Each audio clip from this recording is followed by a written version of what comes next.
Hey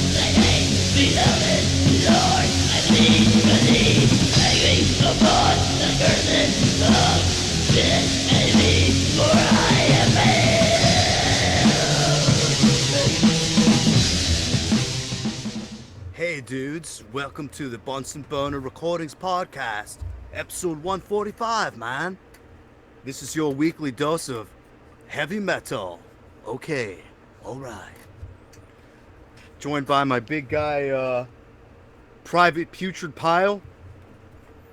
I like that name, that's pretty good. I get it. Yeah, that's me. And we got Lint Rat. Is that from like Earthbound or something? The Lint Rat? Yeah. No, that's from an incident that was at my house with Oh yeah. So this is in the morning. This is a morning at my house. I go by the back door to we put the trash can in front of the dog door so Dean doesn't get out in the middle of the night and get eaten by coyotes or something. So I go over there to take the trash can away from the little doggy door, and my mom's right there. And there's something on the floor, and I knew exactly what it was. It was from the night before. It was a pile of lint from the dryer, like a big pile of lint. And my mom goes, "What is that? It looks like a rat." And I'm like, I don't know. And I eat my breakfast. I come back. We're both in the same spot. I'm by the door throwing something away, and she's in the kitchen. And I go, "Ma," and she starts walking away. I go, "Ma, it's a dead rat." And she starts screaming. She's like, "Oh!" And I picked it up. I picked up the lint. And I'm like, "Ma, look. I'm like following her around. She goes, "No." She's screaming. And I guess my dad was taking a shit at the time. And he heard her screaming like this. And I'm like, "Oh, it's a rat." She goes, "Ah, you know I get excited about things like that." And later I was telling my dad, I was like, "Yeah, the lint rat." And he goes, "Yeah," he's like, he's like, "I was about to wipe and start running because I thought somebody was in the house." Because my mom was screaming so hysterically, like somebody was about to kill her. Yeah, you always gotta take a moment to wipe and then go. Wipe and then run. He goes, "I was gonna wipe and then run." Wasn't gonna check it, just a good wipe and then, clean up later. And then attack or something. I don't know. What's more primal than attacking an intruder with poop in your... Okay, this is getting graphic, but you know what I mean. Yeah, no flush, just a wipe and go. Yeah, it's like that episode of Primal where it actually has the slightly modern day people, and then like one of the scientists goes primal because there's like an escaped convict in the house. You ever see that show?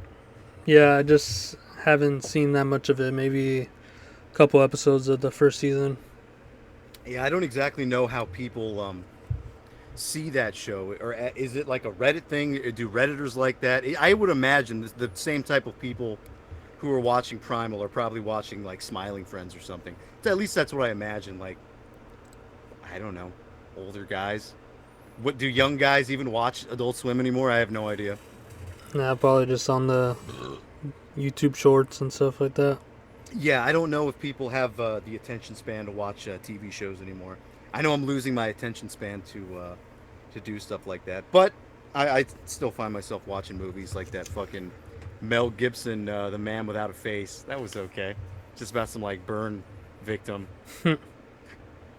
Why did you send that picture twice in the group chat? I sent it and then you sent it back. I'm like, did you edit the photo? It was the exact same picture. I'm like, what? Oh yeah, if you look ever so slightly, everything on that image was like, produced by Mel Gibson, directed by Mel Gibson. Oh, you changed everything to Mel Gibson. No. So everything was already Mel Gibson, and then there was that quote, and it didn't say by who, but I just put by Mel Gibson. He's like, the greatest movie ever. By Mel Gibson, the guy who wrote it, directed it, and starred in it. Yeah, just I saw that there was no dopamine for me. I was like waiting for the like on there, but I didn't get it. I did not understand what the joke was. I did not see the quote by Mel Gibson. Yeah, because it's like magnificent, a great movie. Mel is simply terrific, and then quote by Mel. Yeah, quote by Mel. Quote by Mel. Were you a fan of him at all? Because I know the the mainstream death metal brother Drew was a big fan of Mel Gibson. I've only seen like a couple of his movies, Signs, Braveheart, and I think that's pretty much it. Unless he's in something else. But yeah, I mean he's in those roles really good. But yeah, people like Braveheart. I know Drew likes one called The Patriot, which I've never seen, but he's always talking about it. Every time I talk about Mel Gibson, that guy like fanboys. He really does. He like goes girl mode. I love Mel Gibson. As you guys can tell, this is a Fredless episode. Might be somebody's sick at the Fred residence as per usual. Yeah, I was gonna say the country with free healthcare. I mean, they pretty use it up pretty well. Yeah, I mean, we're using our own anecdotal evidence with Fred, one guy who's always sick, or somebody in his household is always ill. You know. Yeah, I was gonna say they're using that. Yeah, they're using that up. They're like, oh, I'm sick. Well, I think Fred has Indian neighbors. Maybe it's wafting over, getting him sick. That's such a stupid joke. That's not even. That's like barely funny. It's wafting over the Indian neighbors. It's wafting over. But yeah, so yeah, Fred's not here. Might be a Fredless podcast. Who knows? It might just be the two of us from now on. We'll see if he survives. Yeah, we'll see what happens. Yeah, we never know with this guy. Hand and foot disease. Who knows what's going on over there? But yeah, anything happen over this week? Besides the lint rat? Yeah. That's how you can tell my weeks are pretty much boring when like the big story is I told my mom a pile of lint was a dead rat. And then that's my big reveal. Yeah, not a dust bunny. No, man. Well, maybe the listeners can try that on their moms. Or their girlfriends, which I doubt they have. Kidding. Yeah, but their wives. Or your wives, your beautiful wives. I know some of you out there are very successful 1%er high-value alpha males, taking the red pill, swallow and digest it. That's some of you guys. I know. Yeah, try that with your spouse or your mommy or just anybody. Maybe your little brother or something. Grab a big pile of lint from the dryer, leave it on the floor, and go, hey, what's that? Pick it up, go, oh, it's a dead rat. See if they run. See what happens. My mom freaked the fuck out. See if they run. See what happens. My mom fucking flipped out. Well, she does the same thing for like roaches and, all that kind of stuff. A lizard got into my house. I wasn't there when it happened. I don't know if she freaked out. But that lizard was in the house for like a week and a half. I think my dad finally caught it and like put it outside. But there was a lizard in the house. Dang, Dean wasn't doing his job? No, he wasn't. No, he was not. My mom said something about that. She's like, fucking Dean. Fucking Dean. Fucking Dean. He just lays around. You got a picture of him in the, what was it, like your mom's blanket or something, like in his bed all wrapped around him? Yeah, he's just always just kind of laying around. The prince. The prince, yeah. Exactly. Did you see that Sam Hyde rap that came out that I sent you? Yeah, is that recent? Because I swear I heard one of those lines like a while ago. Well, I know he's this. I only heard a little clip of it. I'd like to see the whole video. But as far as I know, he's done 3 songs, and this is the best one. He's done 3 hip hop songs, and this is my favorite one. Yeah, I like his voice in this one. It's like actually, like it, for a second until I like realized after the camera was stabilized a little bit, it was him. Yeah, his voice sounded good. He did one. It was the Anthony Fantano diss track. That was okay. Then he did one where the lyrics were something like, "I got my drippy drip, getting a tippy top from a fitty thought," something like that. That was pretty good. The lyrics on this one were actually way funny. Yeah. It was him and like some black kid. I don't know who that kid was. Yeah. So they bounce off each other, Sam and this black kid. So if Sam says, "That pussy got me acting like a that pussy got me dressing up in drag shit," and the black guy goes, "I'm a black dude, but this pussy gave me blue balls." Oh, he said the pussy got me dressed like RuPaul. The pussy got me dressed like RuPaul. I'm a black dude. This pussy gave me blue balls. Sam goes, "This pussy got me packing it up like a U-Haul." That's good. I actually like that. That's really funny. Yeah. I don't love everything he does, especially in the, I don't know, man. Maybe the last 6 or 7 years, it's been hit and miss for me. But that one's pretty funny. Yeah, maybe Anthony's right. I'm just kidding. No, because the stuff that Anthony likes is like The Office, Letterkenny, It's Always Sunny, the later seasons. The It's kind of Letterkenny's just like, so terrible. huh? So Letterkenny's so terrible. Letterkenny is horrible. That is like the ultimate in probably millennial comedy.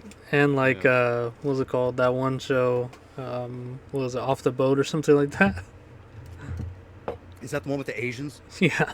Fresh off the boat? Yeah. I don't know if I've ever seen that show, but oh man, these Asian millennial types, they have a whole dude, all these kind of what would the word even be? Very socialized, I think the word would be. Socialized, relatively young people in their like early 30s, late 20s. Their brand of comedy is very, very like sterile, and it's all the same kind of stuff. It's horrible. Yeah. Just like, oh, this is how this joke applies to my culture or something. Yeah. I don't, you know, I don't mean to do too much shit talking or anything, but I did see that thing that Brain Smasher posted. I like Brain Smasher, but the thing that he posted was very millennial coded. It was very funny, maybe in the wrong way. It was like, I don't know what band it was. It was some band, and one of the members was wearing a bathtub shitter shirt, and he's like, "A pro MAGA band and a bathtub shitter shirt? Yeah, maybe we need to rethink some things." Or it was something like that. Yeah, that's gonna be a no. Maybe we need to rebrand. Something like that. It's always this fucking snide kind of thing. It's not just him. It is a very millennial type of thing. Yeah, This seems to be very, very like new people talking like that. yeah, maybe they got to work on that. Maybe they got to work on that. Maybe try to be a little bit funnier if you're gonna try it all. But you know, not everybody's safe. I did see that Zoomer post from what was it? Some kid mentioned Flesh Mangled. What did he even say? It's like, does another man want to make out with me listening to Flesh Mangled and then go to Taco Bell? They spelled Taco Bell wrong. But what the fuck is funny about that sentence? Like, what is funny there? Yeah, I don't know. Gay? Is Flesh Mangled gay? Is that the joke? Does anybody know? No. I heard the Flesh Mangled, the newest album. It was really good. And that's not just because Juju is the homeboy. I'd say that even if he wasn't, even if he was the gay guy that everyone says. No, I'm just kidding. Kidding. Yeah, big BDM's out to get him. Big BDM, yeah, smells like big business. Yeah, that's why he retreated to black and war metal. Just kidding. Oh man, last night I was up kind of late, like just trying to get to sleep. I don't know if you ever fall asleep with the TV on and there's, you know, fucking, you're kind of like half watching or whatever. There's this channel now. It's a newer one. You know that like old TV channel that old people watch called Me TV? Yeah. Where they have like Andy Griffith and, you know, all the 60s and 70s TV shows. They have like that channel has an offshoot now. It's called Me Tunes. It's like Me TV cartoons. And they played the most like out of pocket shit on that channel. So they like, I was looking through the TV guide, and it was like the Super Mario Brothers Super Shows, like Woody Woodpecker, The Real Ghostbusters, The Wacky World of Tex Avery, fucking Captain Planet, just stuff that it's like you forgot was even there. It's like what, what? It's like stuff that would never play on Boomerang, stuff that would just never play Like unless it was like on at the time. Like, that's me. What's that? That's me. They gotta play this stuff. So yeah, I guess so. Well, do you know the Wacky World of Tex Avery? Have you ever heard of that? no, let's see. I don't know when this came out. My guess is like the mid '90s. The Wacky World of Tex Avery. When does this come out? Yeah, it looks like some Looney Tunes. 97. It looks like what? Some Looney Tunes or something. Okay, so what this isn't interesting for people. I don't know. I have that slight cartoon autism. You know how like some people have that like weird fan fiction. I'm not that far gone, but I have a little bit of the cartoon autism. So the Tex Avery, that's the guy. Just so you know, Paul, that's the guy that did. You know that fucking wolf who's like fucking smashing his head with a hammer when he sees the burlesque dancer? Yeah. And he's like, oh yeah, that fucking guy. So that's Tex Avery. He did those. He also did Droopy, the little dog. Yeah. Yeah, he did all that stuff in the 50s, I guess. So what the Wacky World of Tex Avery is I think some kind of like ode to the guy. He was dead by then already. And so they kind of like made stuff that they imagined he would write or in the style he would write. And I think like there's not many people that know what this is. I think the Oni Plays guys have touched on this before, saying like the intro of it, the like theme song is one of the stupidest and weirdest like looking things ever. And I had never actually watched the cartoon. I had only seen the intro for a long time, and I'm like, this is like I hope nobody opens the door and I'm watching the opening for the Tex Avery fucking TV show. It's just fucked up. It's kind of weird. But I finally got to see that show, and there was one line. Mind you, I'm half asleep, and this made me like almost bust up laughing at like 2 a.m. So there's a bunch of like chickens, like little chicks. They're like kids, but they're like on a camping trip, and the fucking wolf takes the fucking camp counselor, and then he's the camp counselor, and one of the chickens, he's like, he has a Swedish accent for some reason, and he goes, something stinks around here, and he goes, and I don't think it's a baby. And that's the line. I'm like, what the fuck? Yeah, but if there's nothing else to watch, I'd probably rather watch the Wacky World of Tex Avery or the Super Mario Brothers Super Show over something like a later Family Guy or American Dad, which I think is what most stoners are watching. They're going to grab their giant bag of like parasite-infested Doritos, and they're going to, they're going to watch fucking American Dad. I can't think of a worse fate. I tried that once when I got really high by myself. Like I think it was the last time that I did get high, and I was like, I'm done. I'm not smoking weed again after this.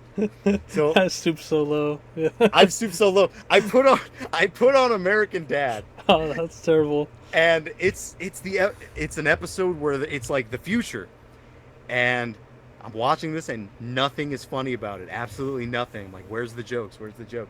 There was one part that made me kind of laugh. Like it was kind of funny. It was supposed to be like a Planet of the Apes type of thing, where the dad like puts his brain into a fucking ape, and he can talk, or he's a gorilla, and he can talk, and like apes are taking over the world, and he goes, "Hello, fellow apes." He speaks to the apes, and the apes start ripping him apart, like they literally rip him apart and like kill him, and that was funny. That was funny, and it's kind of like, oh man, when you're high and you see something like that, you're like, oh my god. But it's funny. It was kind of funny. That's maybe the end of the American Dad thing. Well, that's where it ends. Like that's the funniest thing that ever happened in that show, as far as I'm concerned. Yeah, can't do that. No, I wouldn't recommend that you would. I wouldn't recommend anybody watch American Dad. Yeah, I don't think it's ever been good. The other day I was just trying to find something to watch, gonna eat, and then it's getting harder and harder. I'm in the middle of watching the movies of Star Trek, so I just watched the 4th one after the meal. So my next thing would be to watch the next movie, which is the fifth one. And, I'm going to be eating for like maybe 20 minutes. So I'm like, all right, I need to just find something. And just went back to the season 2 of the first episode of Frasier, where he's like, that guy like writes a book about like his experiences like hooking up with his like piano teacher. Right. And it's just so funny, and that's why I was like, all right, we gotta kind of keep an eye out on some of this Frasier shit for samples for Natalie Portman, because it's just funny. There's a lot of funny lines in that show. I don't really understand people that I've never met besides my own father. He's like, I never thought he was funny, even on Cheers. I'm like, dude, watch episode 1 of Frasier. You'll probably like it.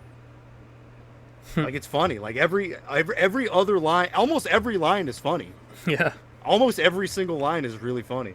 Yeah, it's like in that episode, fucking Eddie's like getting in the way of the dad stretching with Daphne, and then Niles comes in, and he's looking at her ass.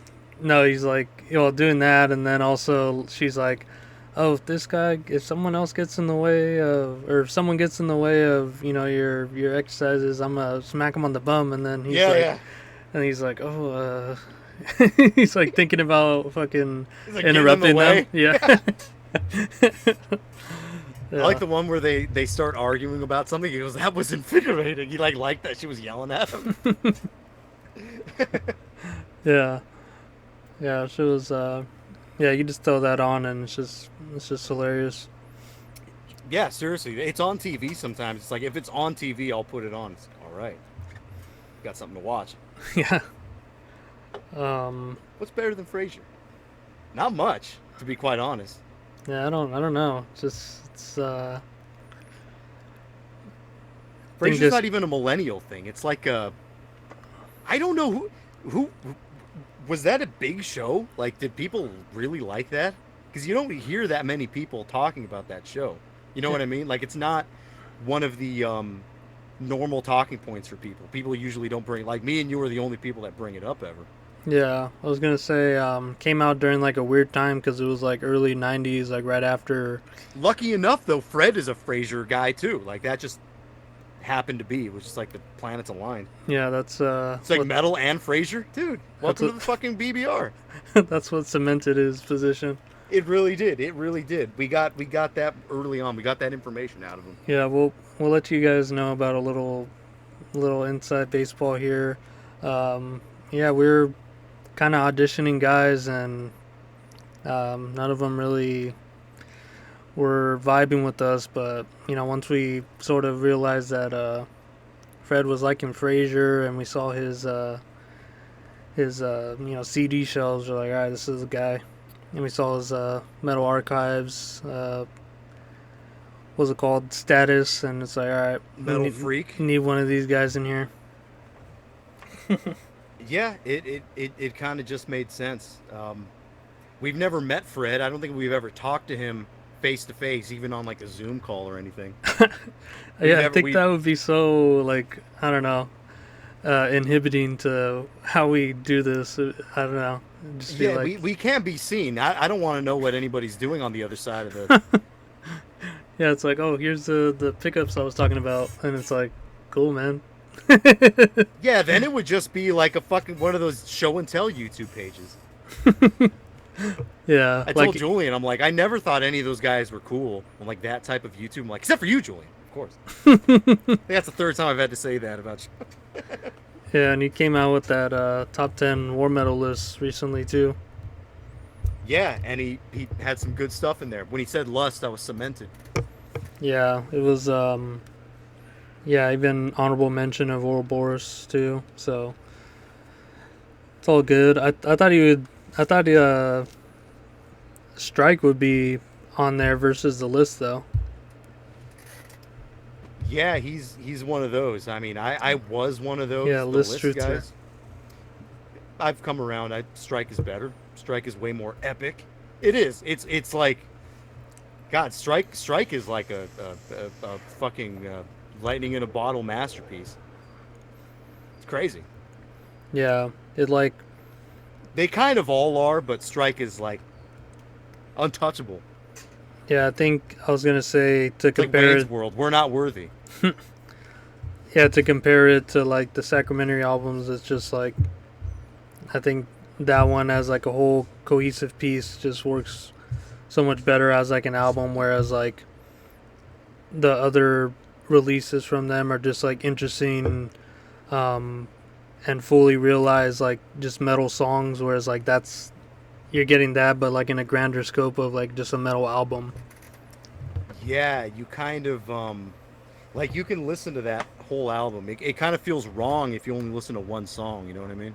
Yeah, yeah, because the it starts off with such a great beginning, and then it's like you could leave off there, but there's just so much more left. Um, but yeah, I think this past weekend I went to Amoeba and picked up some pretty good things there. So I walk in. First thing I see is like the new arrivals on like this box set as I'm walking to like the metal CDs, and it's the Zizma fucking box set. So like They have a Zizma box set.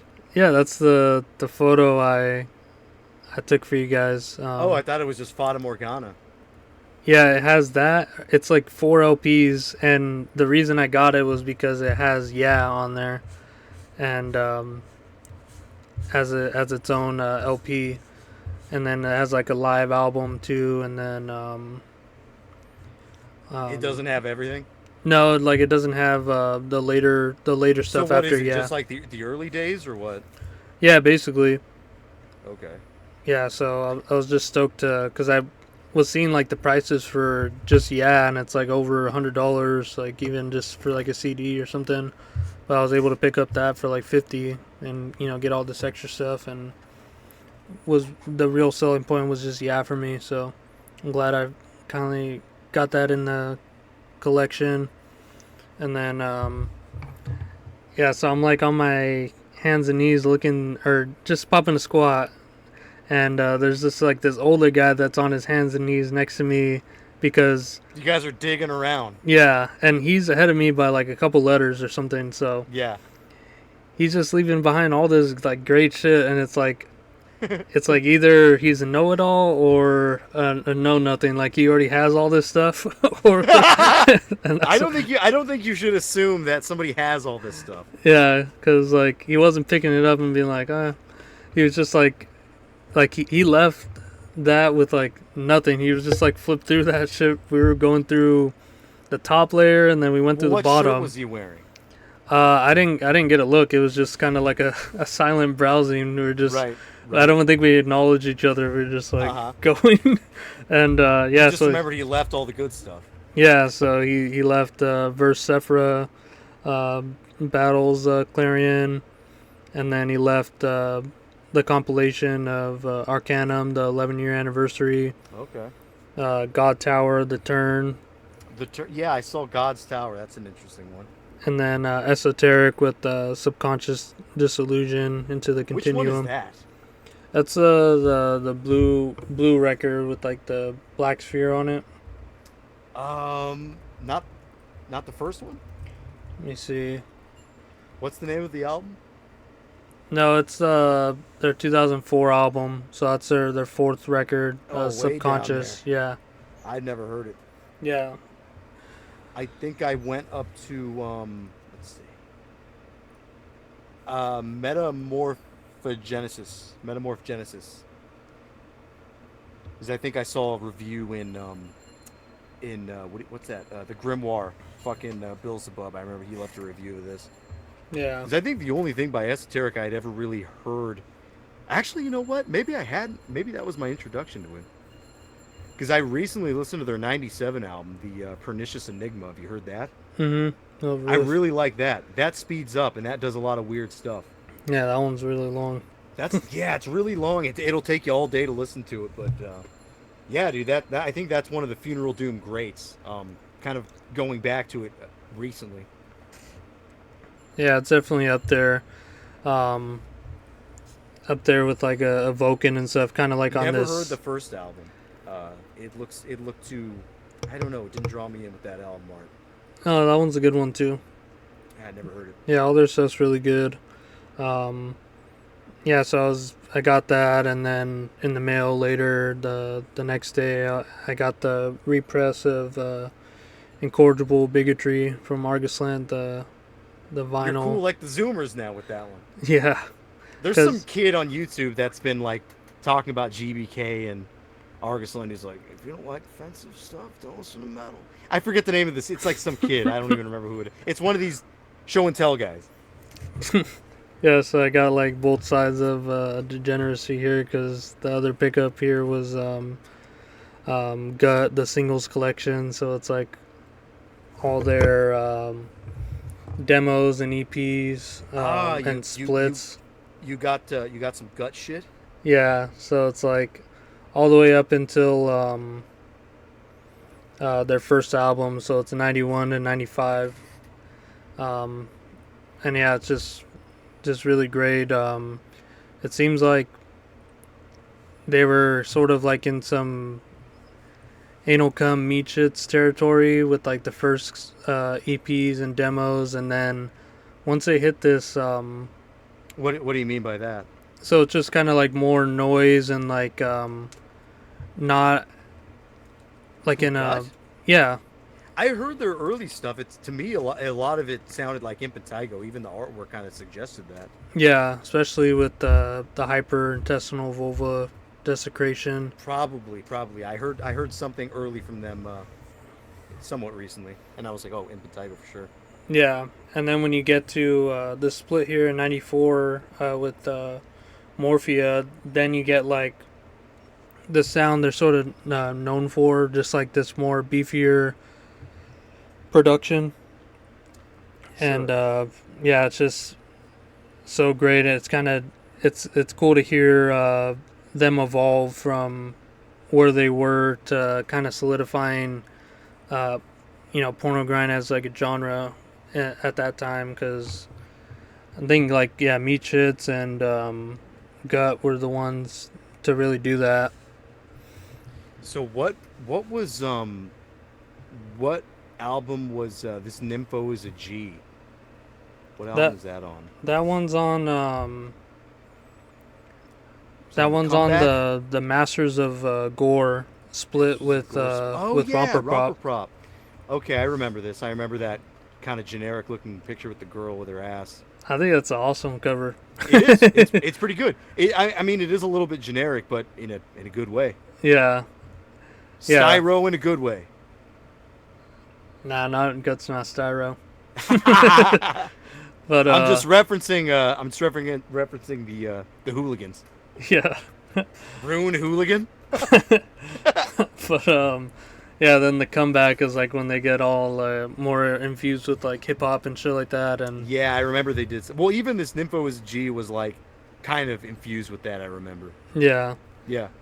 But yeah, I kind of want to save that talk for the upcoming Pornogrind party episode. Paul's Pornogrind party? Yeah. Yeah, for sure.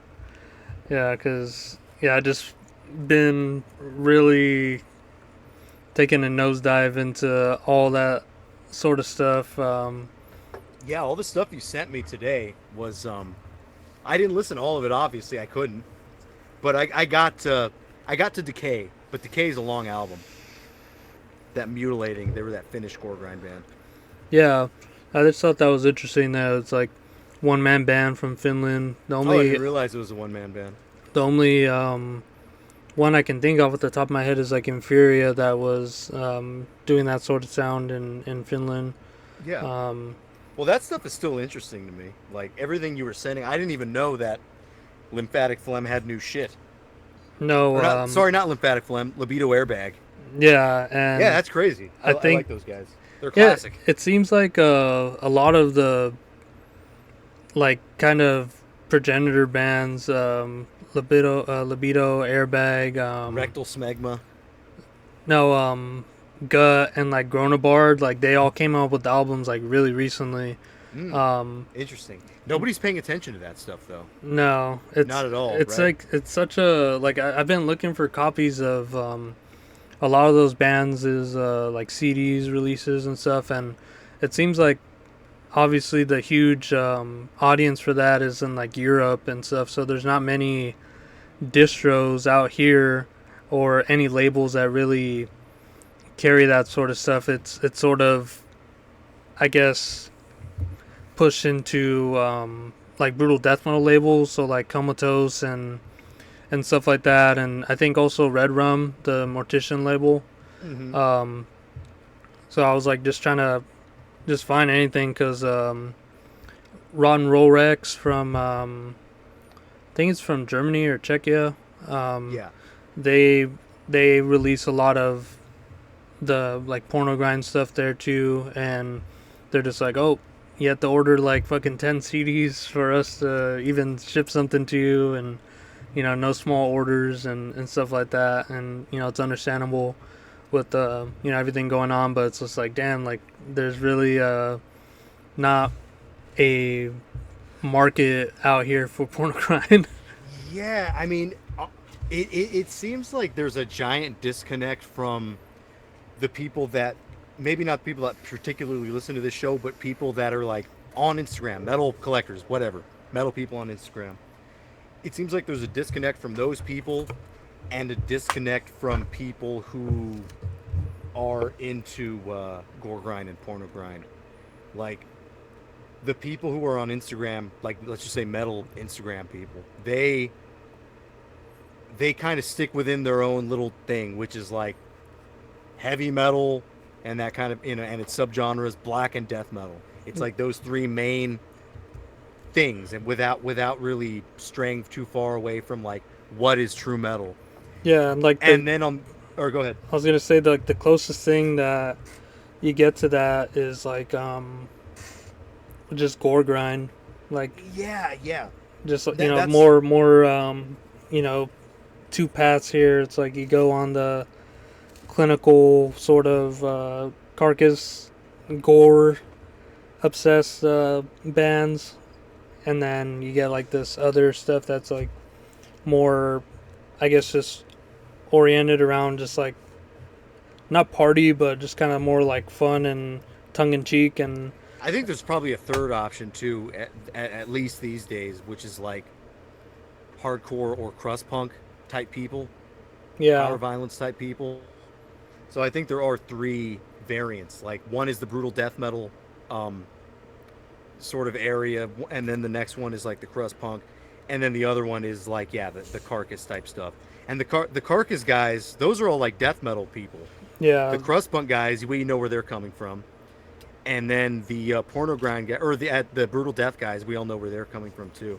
So I think there is kind of a disconnect between all three, and I get down with the carcass stuff. I get down with the brutal death stuff, but the crust punk power violence type guy doing gore grind sort of without a knowledge of what's up with this genre. Okay, the guy in the middle, the crust punk guy who's into gore grind, hates like porno grind. They're like, I hate it. It's misogynistic. You know what I mean? yeah, Yeah. So there's a huge disconnect, I think, between at least the one in the middle. The other two have a little bit of leeway, but I mean, maybe there's that's like kind of the bridge has been gapped a little bit, but because it seems like that brutal death metal people are at least interested in like what the normal like metalhead would be interested in. You know what I mean? yeah. At It's least, not totally disconnected, like it maybe was 10 years ago or something. well, yeah. I think that's like the big difference, even within that genre. It's like you get more into things like slam, where it's kind of like its own area, and Yeah, then it like disappears. Like regular metal is no longer needed. It's they slam all the way or something. yeah, and then I think porno grind's just on that same trajectory, or It's even it's more been niche. there. It's even more fucked up. Yeah, and it's like, and beyond that, where you get into like cyber grind and shit, and then that's like a whole other fucking thing that's even more. Even less. There's like very little of that. But it's still fucking like really amazing creative stuff, like especially stuff from like yeah, like Czechia and stuff with what's that one band called? They had the Diaphragma. No, that's just kind of more straight pornogrind, but Yeah, I suppose so. I was gonna say the band it's escaping me. They had that Splatter Tech album. Oh yeah, dude. Motto Yes, I tried to Granujo. bring them up to you the other day. They had like these big monsters on the cover. Yeah, that shit's fucking amazing. Yeah, I tried to bring that up to you the other day. You didn't know what I was talking about, and it's funny. You bring it back up to me, and I don't know what the name. It's like Anima Demeta, some dementia, something like that, right? Uh, Ahumadu Granujo. There you go. It's something like that. Yeah, and then you get like a bizarre embalming and stuff too, and one that I was like really getting into that you've brought up before was I think you even uploaded Chainsaw Dissection. Chainsaw Dissection has a lot of material. Yeah. The one album that I uploaded was not on YouTube, and I like it. It's like really stupid, kind of. It's almost like Mortician, but it's kind of hard to pinpoint that stuff. What do you think of that shit? Yeah, because I was gonna mention it's like there's also that sort of gore grind that's very heavily influenced by Mortician too, Yeah.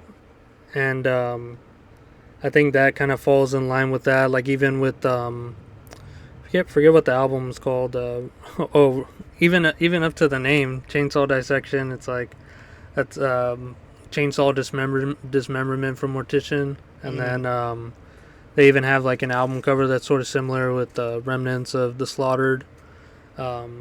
With forget which album it reminds me of. I think like Hacked Up for Barbecue. Just like with the sort of colors and how everything's displayed. Guys. Yeah. Art. Yeah, so I just been getting into a lot of that stuff and trying to come up with something cohesive as like a very sort of serious look into the greats of pornogrind, because it's something I was really invested in when I was really young. And Me too. Yeah, you probably much more than me, but I liked it a lot too. Yeah, and just looking back at it, because I haven't got into it in such a long time. Same. Like I said, you sent me some stuff today, and I'm like, this feels brand new. It just feels right again. Yeah, and then yeah, there's just like some of these like really really great fucking bands that I don't really see anyone talking about, like Libido Airbag, fucking Cock and Ball Torture and shit. It's like, it's fucking. I actually bought for really cheap, for like $8 total, on Discogs, a gore grind, porno grind band from Italy called Orphis. You ever heard of them? Oh yeah. Yeah, I bought an album that I couldn't find on YouTube. It's 2007's These Are Flowers That I Like to Smell, or That I Love to Smell. Just a pussy. Yeah, I bought that CD, and it censors the pussy itself on one of the alternative covers. So hopefully I can just use that. Yeah, they have 2005's Milk My Cock. They have 2006 Rectal Ignorance. And yeah, this seems like interesting stuff. Yeah, it's a whole lot to get into.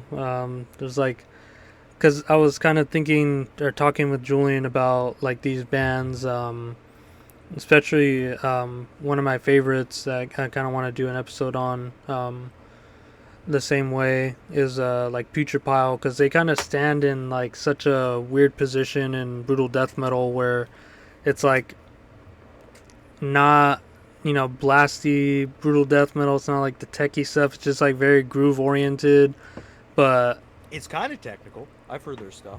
It's like it's sort of almost like a bridge to what like pornogrind is, like especially a more clear example of that will be like Lividity and stuff.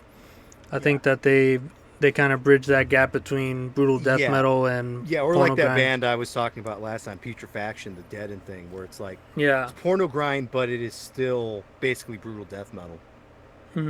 Right. Yeah.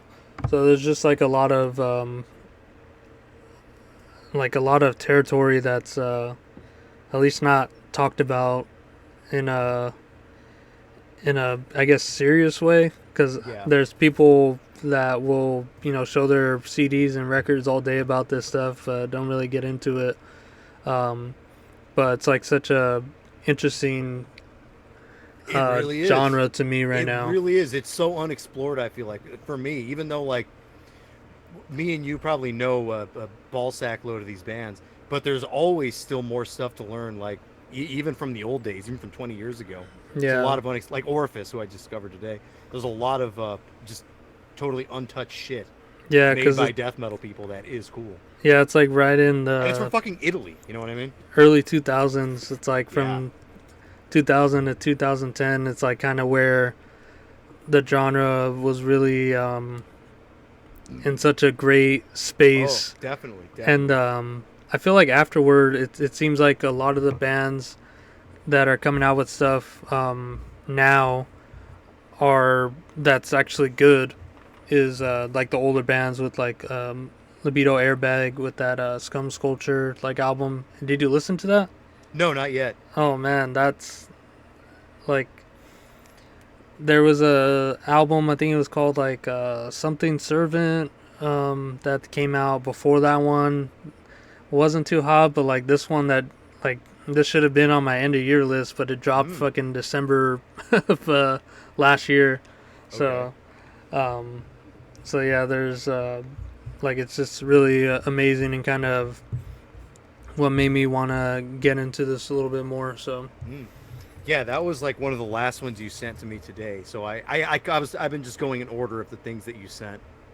Yeah, Vomito I was familiar with. I remember me and Julian were talking about it. He's like, the one with the dead kid on the cover. I'm like, yeah. Yeah, that one's really fucking good too. Yeah, that one's pretty good. Brazil, I remember that. Gore from Brazil as well. Pulverized fucking what's that one band called? Pulverized Necro Brains or something. Maybe they're from like Colombia or something. Weirdly enough, there was like a super early gore grind scene in like Peru. Yeah, I think that was one of the bands. Pulverized Necro Brains. And you get and a band called Spasm as well. Which one? I was gonna say, of course, you got like not in the porno grind, but just more gore grind with like Pathetic Femme from Brazil and shit. So it's all over, but it seems like the only ones in the U.S. are like Lividity, Meat Shits. There's probably a couple other ones that I'm missing, but I can't think of them right now. Good ones. You know who's kind of considered... Anal Blast, too. Sure, Anal Blast, kind of. Dead, the band Dead from Germany, they're kind of considered porno grind. Oh, yeah. But, yeah, You'll Never Know the Pleasure. Mm-hmm. Yeah, that one's pretty good. Yeah, that and VIP. Those are really good fucking albums, too. Yeah, and even, like, the EPs before that I like, too.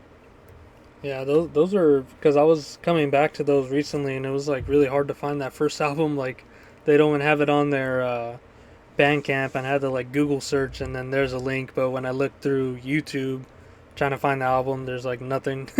Nothing there. So... Sure. Let's take a quick pause. Not a break, just a pause. I gotta piss. Alright, we're back from the PP, and yeah, now I can speak and relax a little bit here. But yeah, we'll save more of that talk. As you can tell, I got a lot to say about it. As you can tell, we're both very passionate about this. Yeah. Yeah. So yeah, very much looking forward to the Paul's Porno Grind Party episode. Yeah. But other than that, I got 2 game reviews here. One's a glaze and one's a real critique. So I mentioned that I beat Crash Bandicoot last week, but I didn't put into words how what I thought about it. But I'll just read one. Yeah, you talked about it. I don't know if you put your full thoughts there. Yeah, so I'll just read this one, and then I'll read the next one after. So Crash Bandicoot, 1996. Replaying Crash Bandicoot after 20 years, I expected to jump back in with the same skills I had back then, but that definitely wasn't the case. There's a real learning curve, especially with the vertically oriented levels. What makes the game tricky is how it blends 3D movement into what feels like a 2D level design. You're not just worrying about left and right, You can fall off front and back of the platforms too, which makes precision way more demanding than I remembered. Honestly, I have no idea how I managed to get every gem back then. This time I was just trying to survive. The level variety still holds up. The hog riding stages are chaotic fun. The boulder chase levels, very Indiana Jones or even Sonic the Hedgehog style, force you to react instantly since you can't see what's coming. On the flip side, some of the hardest moments come from the standard platforming, especially on the third island where the platforms shift in and out of place. Toxic Waste stood out as one of the toughest levels with barrels flying at you and tight corridors that leaves almost no room for error. The bosses are enjoyable and full of personality, but they're noticeably easier than the regular levels, which is a bit of a mismatch. For a launch era PlayStation game, it's impressive how memorable everything is. The enemies, animations, and overall character design still shines despite the limitations. It's easy to see how this helped define Sony's early identity alongside games like Super Mario 64 on the other side. Still a lot of fun, definitely worth replaying. I'll be going through the rest of the trilogy next. So yeah, that was my thoughts on that one. It's just way harder than like going back and trying to play that than I expected. Yeah, you mentioned last time. I don't know if you actually read this little review last time. I think you might have. No, I was just mentioning some of those things, but I didn't really put it or write it down. So okay. That's the full thought. Yeah, and then the next one was Medal of Honor: Rising Sun. So the second game after Frontline. This one I'm a little bit more critical about. So this was another replay for me, and as a follow-up to Frontline, this game doesn't really change enough mechanically to justify being a sequel. It seems like there was a rush to make another game set in the same war, just this time focusing on Japan instead of Germany. The Pearl Harbor opening pales in comparison to the D-Day landing from Frontline. That said, there's clearly more of an effort here to tell a continuous story with reoccurring characters and cutscenes, tying missions together. It almost feels cinematic, but that comes at a cost of the environmental storytelling that Frontline handled so well. Some of the gameplay decisions really drag things down. The mounted vehicle sections, including the elephant mission, are poorly executed, and even standard mounted guns feel off. There's no proper crosshairs or zoom, so you're basically hip firing and hoping your shots land. It's frustrating trying to hit enemies you could barely see. On top of that, the game wasn't very challenging. I made it through the entire campaign without dying once. Between the linear level design, generous checkpoints, and abundance of health and ammo, feels like the game doesn't want you to fail, wants you to push forward and experience the story in one long binge, almost like a movie instead of testing your skills as a player. That said, the final stretch of the game is actually great. The last few missions, especially the Stealth Hotel, the temple, and the boat finale, have much stronger level design, are generally fun to explore, even when going for bonus objectives. You can also finally pick up enemy weapons, which is about the only real mechanical improvement over Frontline. At the end of the day, Rising Sun feels like the same game with a different coat of paint. Instead of Nazis, you're dealing with katana-wielding enemies, jump scaring you while you struggle with a clunky mounted weapon. It just needed a little bit more time in the oven to really evolve the gameplay. Shout out to the GOAT, Tanaka. He kamikazed for us. Honestly, he deserved the Medal of Honor more than any of us. Agreed. Yeah.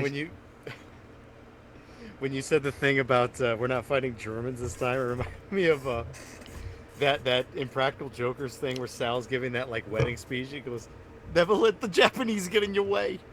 Reminded me of that. Yeah, and like I think I showed you a screenshot of that, like where the guys are like coming at you with like katanas and they're like right in your face, Oh It's like, yeah. yeah, that shit's it was just like Intense. kind of, yeah, just scary, Imagine honestly. Japanese people coming at you with katana. That would be scary. Yeah, and yeah, that guy Tanaka, he's Japanese guy on the U.S. side, and he's like basically like a spy infiltrating um like the Axis powers in their like meetings and stuff. That's why he had to go in this like stealth mission and you know get into some disguise as like a German officer and all this stuff in order to get some insight about their plans for the war. And yeah, at the end, spoilers, came out like 2004. Man, the Japanese should have won. um, they yeah, he's like, you get Fucking captured. cock will rule us. Not well, our intern, not regular cock, but Yeah, you get caught in like a hostage situation. He comes in, he's all cool, and then he ends up setting you free. And then they just like fucking slit his throat with the katana, and then he's like make an escape. It's like, damn, bro. nice. Yeah, kamikaze for us, basically. Speaking of that, have you ever heard the stereotype that Asians are rude? Yeah. Yeah, I experienced something like that at the donut shop yesterday. I went in there. I was going to order 3 sandwiches. I say the first thing. I go, yeah, I'll get the number 5. Guy immediately walks away into the back. I wasn't done ordering, fuckface. What the fuck was that? 1 sandwich, 1 person. Okay, the motherfucker. I wasn't done. And I said it like, I'm going to get the number 5 and... and he walks away. I'm like getting ready to go. Number 5 and the number, more sandwiches. I was gonna get more sandwiches. I just thought that was funny. He just immediately fucking scooted onto the back. I'm standing there, not done. Like, yeah, now I've been checking with you. That's it. That's it, American. Mr. Motherfucker. Yeah, that's funny. I remember too when I was taking a piss when I was with Josh and Trevor last weekend. They were both making fun of me because I took a 7-second piss. I was really quick. And they're like, wow, that was really quick. Your piss is so quick. I'm like, okay. So I go to piss again. And I'm taking longer this time. I'm taking a long piss. And I hear Josh pounds on the door. And he goes, fucking Daniel. Like, oh, I'm taking too long now, huh? Yeah, you can't please him. Yeah, exactly. The piss pleaser. The piss pleaser. The piss prince. Prince of piss. You know those guys we went to high school with, the twins? I think their name were Tim and Matt. Yeah. Remember those guys? One of them I see all the time at the market. I think it's Tim. I saw him at the fucking market, and he's wearing a Death Clock shirt, and I'm in line, and he spots me, and he gives me the fucking horns. I just thought that was funny. You're just like in a tank top. Yeah. I'm just wearing like my shit clothes, I don't dress, if anybody listens to this show, I don't dress like a metal guy. I dress like a fucking, like some schlub. I don't know. The Adam Sandler style. Kind of. Less baggy. Yeah, I don't want like gigantic, like ridiculously oversized clothes. I just want something loose and comfortable. Not like, I don't need to be looking like a straight up wigger. Like that just doesn't work. Like loose clothes, fine, like, be comfy. But this overabundance of like flowing, it looks like you're wearing a dress and shit. It's like, dude, okay. A little bit overkill with some of this shit. Yeah, I gotta toe the line with that because I was have a bunch of big ass clothes and then lost some weight and then now they're just like. Now it's too big. Yeah, now it's just like. So now are you big. on the XL? Yeah, I'm like like XL large now, but yeah, dude, I don't know, but I can't do large. XL is like, because I get a lot of shirts and like large is too small. Large is just straight up too small. Even a lot of XL for me is too small. I wish it was bigger, but 2X is just overkill. It's too much. Yeah, that's because I was bigger too, and I was like comfortable. I was wearing 2X, and then I'm like, can't wear this shit anymore. Like, look how fucking big this is. It looks so stupid. Yeah. It's fucking a bunch of sleep shirt gems. Basically, basically, like, get the shirt, get clothes that fit. When people say that, it's kind of real. Like, I would recommend not wearing tight clothes. No. It seems like guys my age or older, honestly, probably older guys in that like LA metal scene, they like never got the message about the tight clothes. They're still like fat retards wearing like their clothes when they were like teenagers. It's like, dude, this doesn't work. Yeah, I wonder if they're the same clothes that they had. They just never upgraded, or if they're still buying. A lot of guys are straight up wearing the same clothes. Hmm. They're wearing the same clothes. Yeah, I was gonna say, or they're buying still tight. They're like, oh, this is my aesthetic. You basically want it to. You basically don't want it to look like you're wearing a dress, and you also don't want like shit that's clinging to you. You don't want to be able to see shapes. You know what I mean? You kind of want to be like a box man. Like you don't want to. I don't want to know what's in there, but also like, hey, this guy's a good proportion. Because if you wear clothes that are too big, then it makes you look like a fat ass. Yeah. Because it makes you look fatter than you actually are if your clothes are too big. Yeah, I think the perfect size is like European or like Indonesian XX. Yes, dude, 100%. Like the Indonesian XX, that's perfect. Yeah, it's like It's always perfect. because it's not like the American where it's like you go 2X, it's like big and tall store. It's like all these Indonesians are like very because they're all short. Yeah, proportionate to us. Yeah, and then just getting a little bit more fabric in there for. Yeah, because like it's like, oh, I want loose shorts, and then you get these shorts are like, it's like something Drew would wear. Yeah, it's like that fucking Venture Brothers quote: are those giant shorts or tiny pants? Shit. Well, let's go on a break, and then we can get into these true metal albums here. All right. I kind of wanted to get into a few other things. Should we just go to break now, and then we'll kind of catch up? Yeah. Okay. Let's go on break. All right, we're back from break. I was just texting Garrett right now. He's trying to help me to get a good guitar tone. 'Cause I'm unsatisfied with the guitar tone with the amp that I have in the practice room. With the pedal that I'm using. For whatever reason, the pedal that I'm using with the settings that I had, it sounds great on my practice amp at home.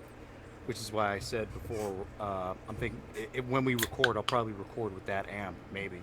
Yeah. Yeah, but he's trying to help me get a tone here. He told me to give him a call after the show. That's his bread and butter right there. Yeah, guitar guy. But yeah, you said you wanted to get into a couple things before we got into the albums. Yeah. I forget exactly why I was thinking about this, but I was thinking like the homie's worst fear is being called out on the BBR podcast. I don't exactly remember why, but it was funny when you called out fucking Little Vince at practice, and you're trying to get him to confront Raph. You're like, hey, what was that thing you were saying, Vince? Raph, you wanted to say something to him? Damn, and he just changed the subject. He's like, remember when Josh took a shit off the roof? It's like, man, I was surprised you did that. Paul was like, man, that's fucking diabolical, man. I thought it was just all fun, and he'd be just like, oh, there ain't no way Vince is gonna say you raised your voice to me and said I don't fucking know, Vince. He would never say that. There's no way that would ever be out in the open. Raph. It is now. Raph, you think you can just fucking talk to me like that? Raph, you think you can talk to me like a fucking human, like I'm a person, like I have feelings? Yeah, I just thought the homie's worst fear. I gotta behave myself around here. Yeah. Oh, I was also gonna say I was gonna mention that I was listening to Black Flag, My War, the album from 1984 today. I don't know why. I just had it on my list. Like when I listened to punk originally, I did listen to Black Flag, but I kind of listened to the hits. And so I really didn't get deep into Black Flag, and I know from like the weird, the slow fag, whatever, And from other bands, they've said they've taken influence from Black Flag from their weird riffs. And there are a lot of weird riffs on there, a lot of like single note kind of stuff. And I sent Paul a little clip. I'm like, what does that sound like? Like lubricant. I'm like, Mm. yeah. I'm like, that straight up sounds like lubricant. So yeah, that's something we missed on the lubricant episode is Black Flag's My War from 1984. Yeah. And I sent that to the chat, and Julian's like, "This is one of my top 5 favorite albums." He's like, "It gets really extreme on the last half," and I'm like, "How far into this am I?" I'm like, "Oh, I'm on the last song." I'm like, Julian, that wasn't extreme at all. No, the sludginess is extreme. I'm like, okay, dude, I really didn't like that album that much. It was okay. Like that's my takeaway from a classic Gen X rebellion type album was it's okay. Yeah, I remember listening to it not as like in that frame of like, oh, you're gonna hear the most in extreme shit.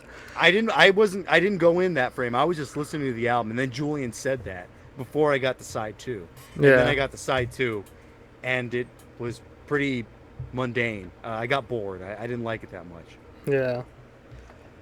No, I like that side. It's more kind of like you said, doomy, Black Sabbathy, which is interesting to hear that take from that band. Yeah, I think maybe in recent years the stuff that I'm interested in when it comes to like extreme music that isn't metal, like punk and adjacent stuff, would be some of the weirder sides of that. I mentioned the Nihilist Spasm band. Did you not know who that was, Paul? Mm-mm. They were like, if I'm correct about this, they were like older guys just playing straight up noise with a bunch of different instruments. Hmm. I don't think it had anything to do with punk or metal. I think it was just guys making a bunch of fucking noise. I actually want to see Nihilist Spasm Band. I've never heard anybody mention these guys, I don't think. Oh, okay. They're really fucking old, that's why. 1965. Let's see when they have their first records here. Yeah, their first. Yeah, yeah. They had 2 records from their heyday. One from '68 and one in '84, which is a big fucking gap. It Yeah, says Nihil Spasm Band. It says genres noise and free improvisation. I think what these guys were going for was like jazz or something. hmm. Yeah, Nihilist Spasm Band.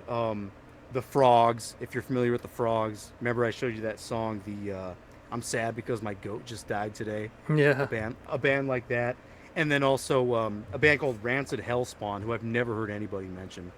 I don't know if anybody likes that band. I sent you their like 30-second song.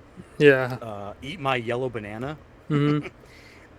Let's see. They were around from '88 to '95. I have one of their EPs. See what it even says about this. It says high speed punk with melodies, and I'm sure it has a drum machine. It's very distorted, and and they have a Casio organ, a little funny keyboard.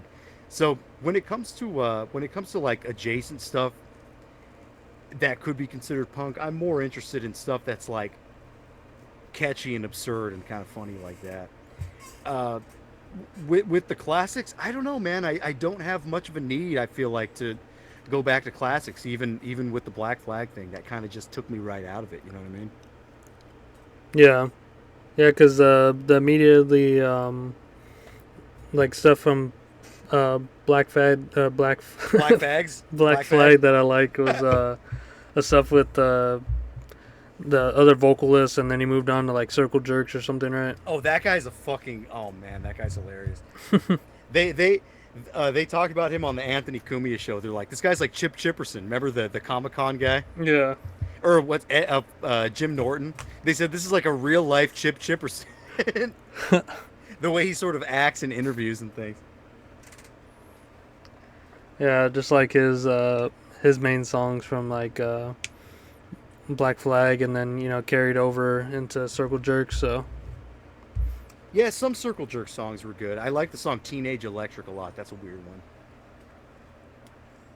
Same thing with like Dead Kennedys. I think that counts because they were like a weird punk band. hmm Like Kill the Poor was a really good song. And then even like the mainstream ones like Police Truck and California Oberales and stuff like that. That was all good. Yeah. I was gonna say too. I was thinking about this um, when I was listening to the Based Hooligan podcast last night, and also Terminus. This whole thing kind of comes full circle. So I remember about the punk thing. The death metal guy, I don't remember what the context of it was, but he said you basically don't need to listen to new punk bands, because if you're going to listen to punk, stick to the classics. And even the classics are a little bit rough or like tough for me. Um, so yeah, I would assume newer punk bands, like why would you even bother? Yeah. Yeah, with the Bass Hooligan, Rune Hooligan, he on the last the Graveland episode, he said, "Why would you go to black metal shows?" And I thought about that. I'm like, dude, why would you go to shows? I kind of thought about that, and if I'm being extremely honest, I don't think I've had like, I haven't really enjoyed going to shows for a really long time. Yeah. I think the last time like I had a lot of fun at a show was maybe like Convulse in 2016. But even before that, I got kind of burnt out on it. I mean, it's one thing as a kid when you're like a young guy when you're going and you're moshing and you're like having fun and it's all like kind of brand new. But when you get older, it's a little bit like, I don't know, man. It's just tedious. Yeah, it's like a whole thing you got to do. Yeah, it same really old, is. same old, just different venue. Yeah, it really is kind of the same old, same old. It's like see the same people, do the same thing, same venues, parking. It's just like, is it really that great? I don't think it's that great. No, I just want to see the like. I don't know. I think that's more for like people who are going to see like a bunch of local bands and stuff like that. I'd rather just see like the ones that come around very rarely, like the Brodican one. It's gonna be like their first time in SoCal and stuff. Oh, that'll be good. I always have a good time at that venue. Yeah, that's because it's super close. This Saturday, and they always have like legendary bands there. Yeah, they just put on great shows, so that one's gonna be really good. And then I want to see Slow Fag too. Yeah, I mean, well, that's just it. Too. Oh, and then we got that Mortician show coming up too. Oh shit! Already? Yeah, I think that one's June or something. Man, so it's been a year already since they canceled. Okay. Yeah. Crazy. Maybe I still have my ticket. I don't even know. Yeah, I didn't do anything with it. They just said hold on to it and it'll be valid. I'll have to check. I don't know if I still have mine or not. But I did mention that to you, or we both kind of agreed on this. We're like, we'll just go to shows when there's like a band we have to see. Yeah. And honestly, man, I think that's the key, because I'm not a show head. I'm not a socialite. I'm not one of these people. I'm not in the scene. We've always been doing our own thing. It's like, well, there's not that much there, And at the same time, they also talked about on the Bass Hooligan podcast, like touring and things like that are a lot different, where bands just aren't getting maybe what they deserve, or they're the scene is just not what it used to be, because nobody really goes out, and the people that do are of a certain caliber now, especially with like the younger crowd. Yeah, it seems like a completely different just event now. Yeah, and they also talked about like going to fest, and I'm so not into going to fest. It's too much. It's too much for me. All that, it's like going to a show is too much. A fest, you got to do all this planning. You got to spend all this money. It's not worth it. Not for me. I'm just not into it. I like the music, and I'm like actually content to just being into the music and listening to it on my own. Yeah. I'm not. Well, it's like a whole other thing, listening to it and then also, making your own stuff. So, like, you're contributing to the music in a different way, instead of just being like kind of just like a fly on the wall at the show or something. Yeah, I'm not that interested in that, and like I don't buy that much stuff. Every time we do the what'd you pick up? I didn't pick up much. I bought one pornogrind record today. This is the first time I bought album in I don't know how long. Um, yeah, man.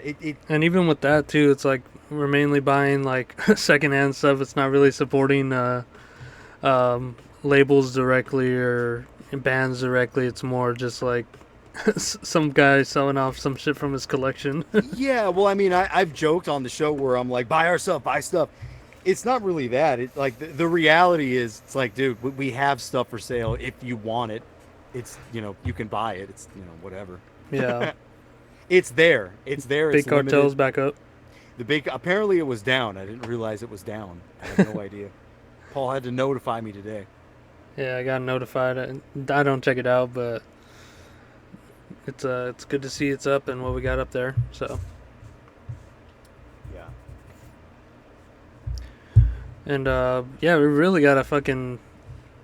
I was gonna start on it yesterday, like just gather everything up for the reissue, but we just been really lagging on that. But yeah, we have. It wouldn't be hard. I guess what do we need? All we need is like we don't really need anything. I think we have everything, right? Yeah, just gotta get it all in one place. Okay, maybe what I can do is email everything that we need to you, and then you can like forward it to that guy. Yeah, that Canadian guy. I think we'll just need new credits or something, or not new credits, new thank you list and all that. And that's probably about it. Yeah, maybe. Yeah, I guess we can do a new thank you list. That'd be good. We have more friends now. Thanks, Julian. Possibly thanks Garrett for a new guitar tone. Yeah. But yeah, I just gotta really hop on that because I want to get the other releases out. One last thing. This will kind of maybe lead into where we're going here. Well, I was gonna say one thing. Okay, Raph and Julian are here, and yeah, they just hopped on and got an intervention about last time, man. You weren't able to play your own riffs. What happened? I'm just kidding. What happened was I was too drunk. And yeah, that's what we're here about today. We need to lock in. I'm just kidding. No, I remember because the next day you're like, oh man, I'm so sorry. Yeah. No, well, I practiced and I'm like, okay, I figured it out. Everything should be good. Like I got everything that we need, and we got everything that we needed last time. Come on. Yeah, no, I'm just joking. Just being a dick. Just calling the homie out on the podcast. Yeah. The homie's worst fear being called out on the podcast. The homie's worst fear. Oh man, that's funny. Yeah. Yeah, I got everything, and I think we already got some riffs for the next song too. So we'll see how that goes. I just don't want, maybe we should stick with the formula of like not clumping everything right next to each other when you kind of need crazy shit all over the place. Yeah. Yeah, I think that's the plan. But what was your last thing? My last thing that may lead into where we're going, or it's going to have to just lead into where we're going. I was thinking about this last night. I was thinking like each decade that heavy metal has existed, there has been a poser class within each decade. So let's just kind of get into that. So let's just say heavy metal starts in the 80s as an established genre, right? So who are the posers there? The hair metal guys. Would you agree with that? Yeah. Yeah, the hair metal guys. The 90s. Who would the posers be in the 90s? Probably just like bands going into like groove metal and stuff, I would assume. Yeah. Getting more mainstream. 2000s, you have the new metal thing. That's the poser subclass of metal in the 90s. The 2000s, you have new metal. That's just a given. 2010s, which that's where we grew up in, or that's when we deathcore. Were like, deathcore, metalcore, scenecore, swooped hair, big ears, goyim, ear gauges, things like that, tattoos, all that kind of stuff. But after that, we're in the 2020s now. Who are the posers now? It's a little ambiguous. Kind of want your opinion on that. See, that's a thinker. I don't See even what know. I mean? I don't even know if it's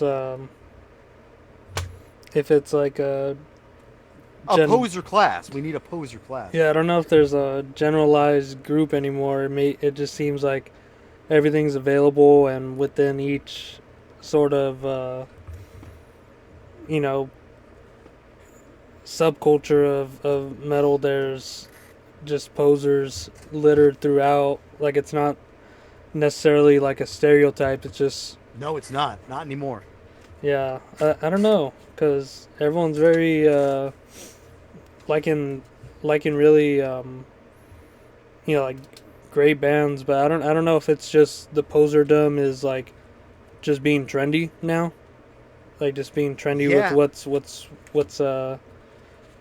like worked with, like maybe like the super melodic Total Vernichtung stuff like that. They may be poserish now, or like the Argo clones and stuff, just kind of being trendy rather than like pushing it forward, because even those poser classes were pushing things forward back then, or even Yes, they were. just kind of all of them were. yeah, because they're at least doing something innovative and different. Now it's just Yeah, kind of like they all had their own little genre. I feel like now it's like actually more predominantly like what poser actually meant, or where it's like you're literally posing as a metal guy who likes metal stuff in a metal band. yeah, but it's just like the trendy stuff. But I think that goes along with everything else at the time, like deathcore This is the trendy. most poser decade ever. Yeah, but now it's just like all over, and I think it's kind of infiltrated into true metal,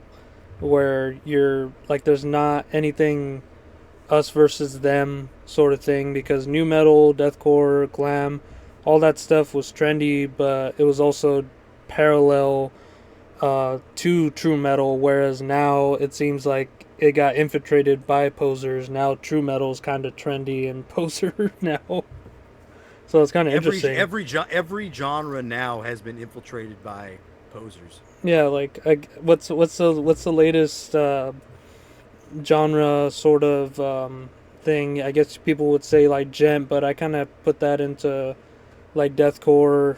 Sure, gent is in the deathcore kind of camp. It's in that it's in the 2010s. Yeah. It's just a subsection of that.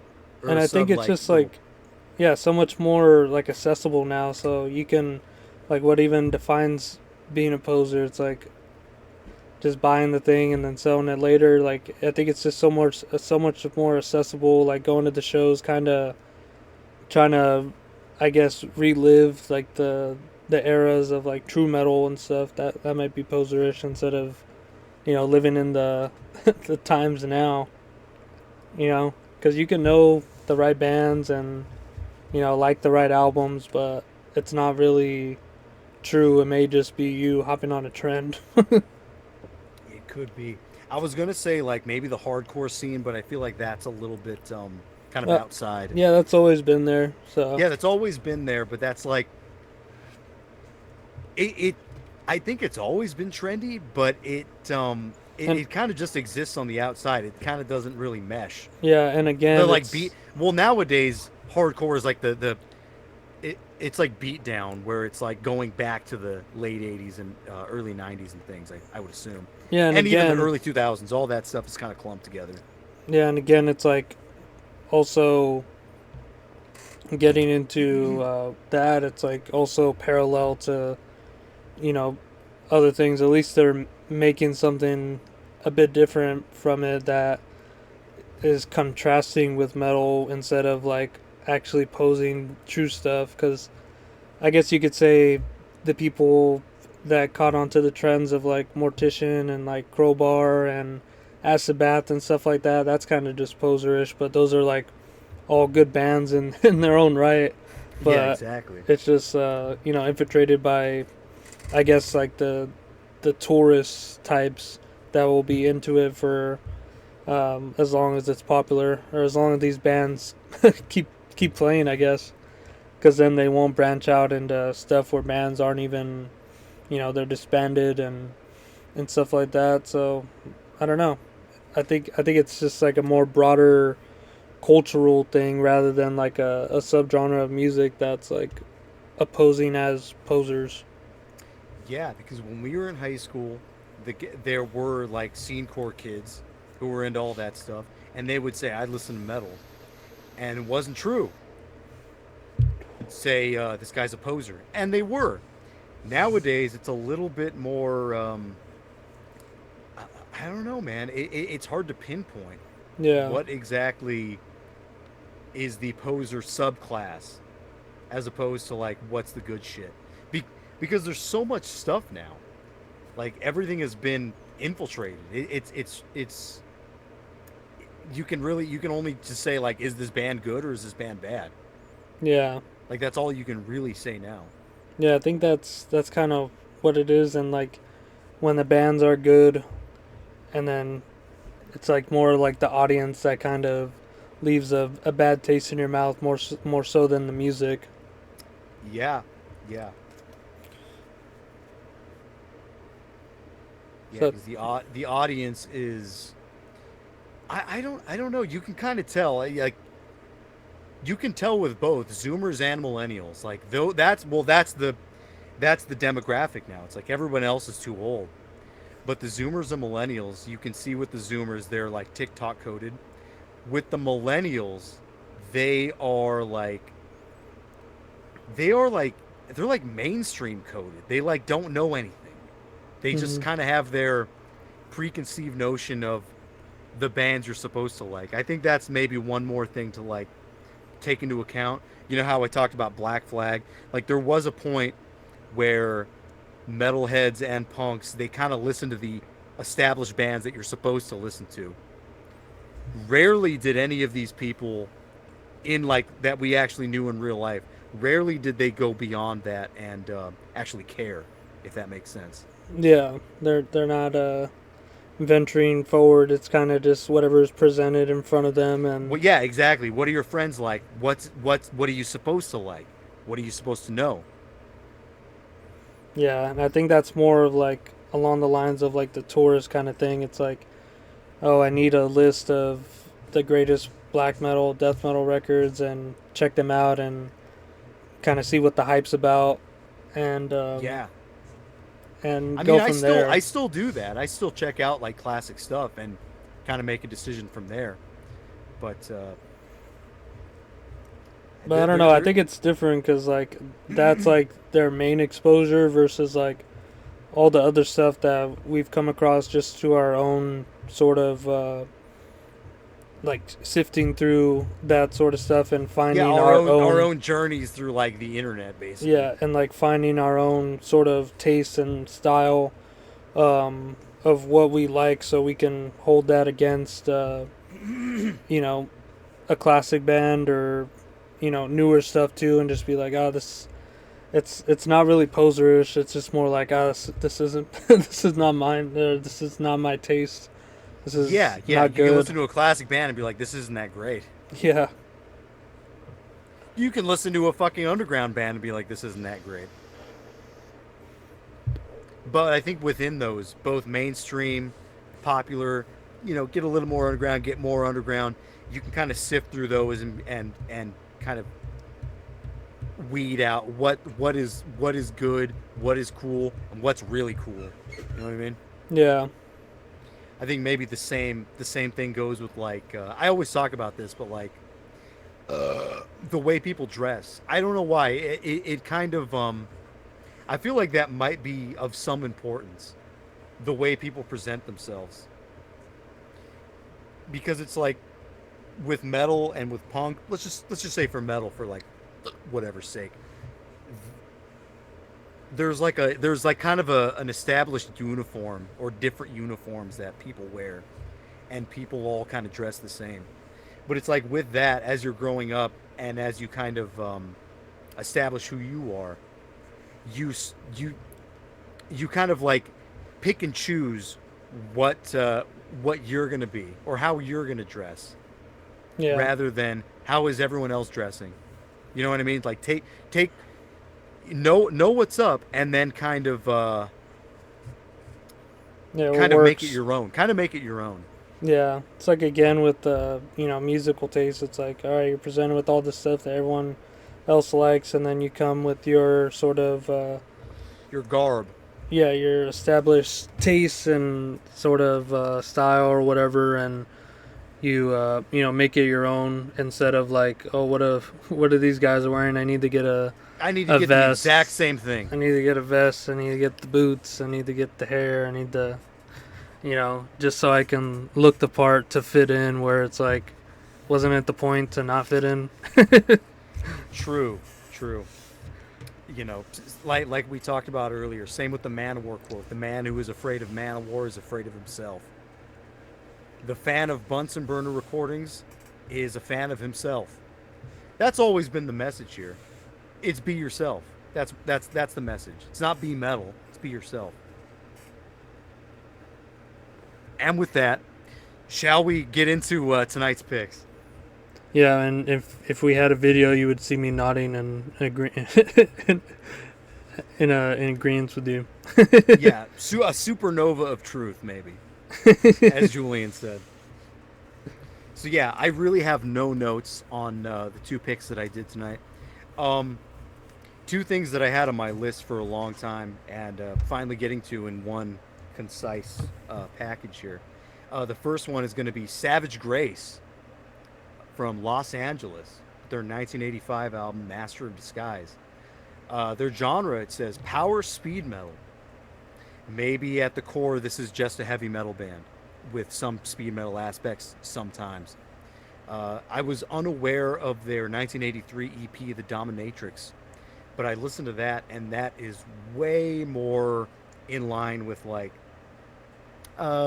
new wave British heavy metal, kind of regular heavy metal, like regular metal. It's not fast. It's kind of just mid paced, you know, streamlined stuff. Master of Disguise, I think for the most part, kind of gets into this. As someone said in a YouTube comment, it's like an atom. It's like a fucking hydrogen bomb of energy, and I would agree with that. It's riffy. It's got pretty cool vocals. It's janky, like it's not perfect, but relative, like in the overall scheme of things, I don't see how you could not like this album if you're just a straight up fan of good metal stuff. And I'll just say too, the album cover is very cool. It's I don't exactly know what's going on, what it looks like. The album is called Master of Disguise, so it looks like a guy disguised as a cop, and he has handcuffed a woman to his bike to do whatever he's going to do to her. But yeah, I really enjoy. It's 1985. I enjoy the fucking speed of this thing and the way that it kind of moves. I'm hard pressed to say like what else this kind of sounds like. There's a few things on the similar artist, Agent Steel for sure. I don't see Holy Terror here, but I would say Holy Terror, probably above all else, because I see that as this sort of just high flying, almost over the top type of heavy metal. There's a few other things here that maybe don't matter that much, but yeah, I think Savage Grace, they seem to be a band that like people know, but not really in anybody's top anything. They seem to be just kind of they're there.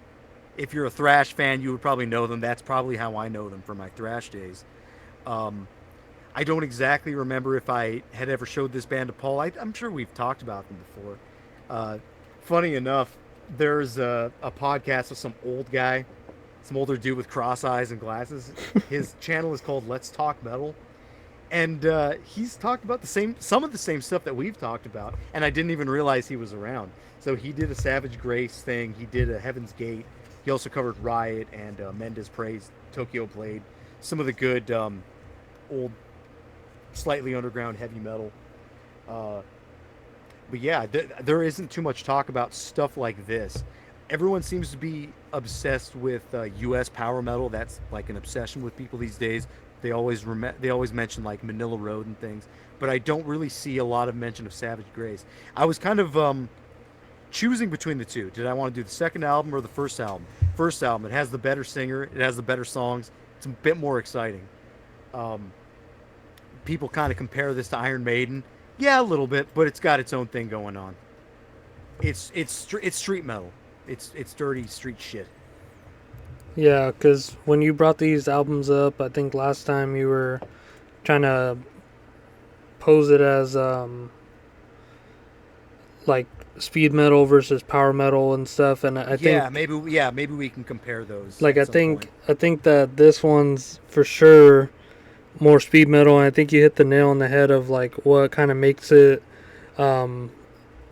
makes that distinction, and it's like that streetness, that like punkiness of it, where it's more grounded in like aesthetically like reality and stuff, whereas like power metal is really like higher fantasy and a little bit more on the epic side, whereas like these guys are just playing fucking fast and just furious riffs one after another, and it seems like there isn't anything greater going on. It's just their songs that are great for them themselves, like I can hear like what I kind of make a distinction between like how fine a line it is between speed and power metal and just heavy metal, because they both are appendages of that. It seems like what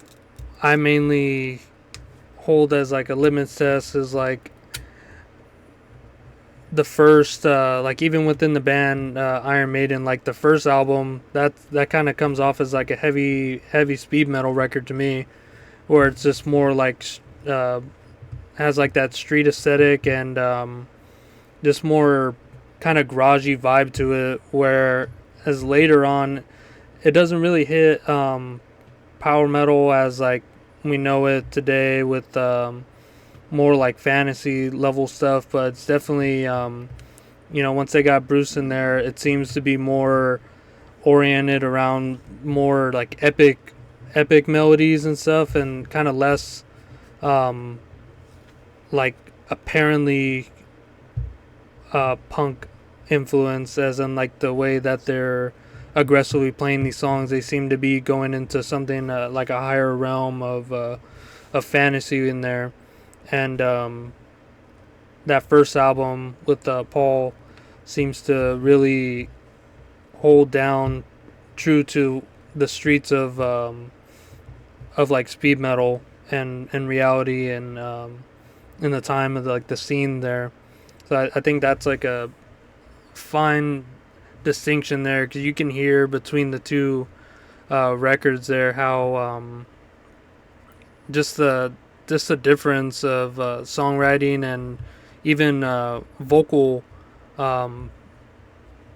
differences too. Like it just seems more kind of angry and furious with like speed metal and stuff, and then with power metal it's a little bit more grandiose, and they're using a little bit more proper techniques and getting influenced more by like classical stuff like that, and orchestra with like structures and stuff like and stuff like that in songwriting. So I think that may be a big difference between the two. What do you think of that?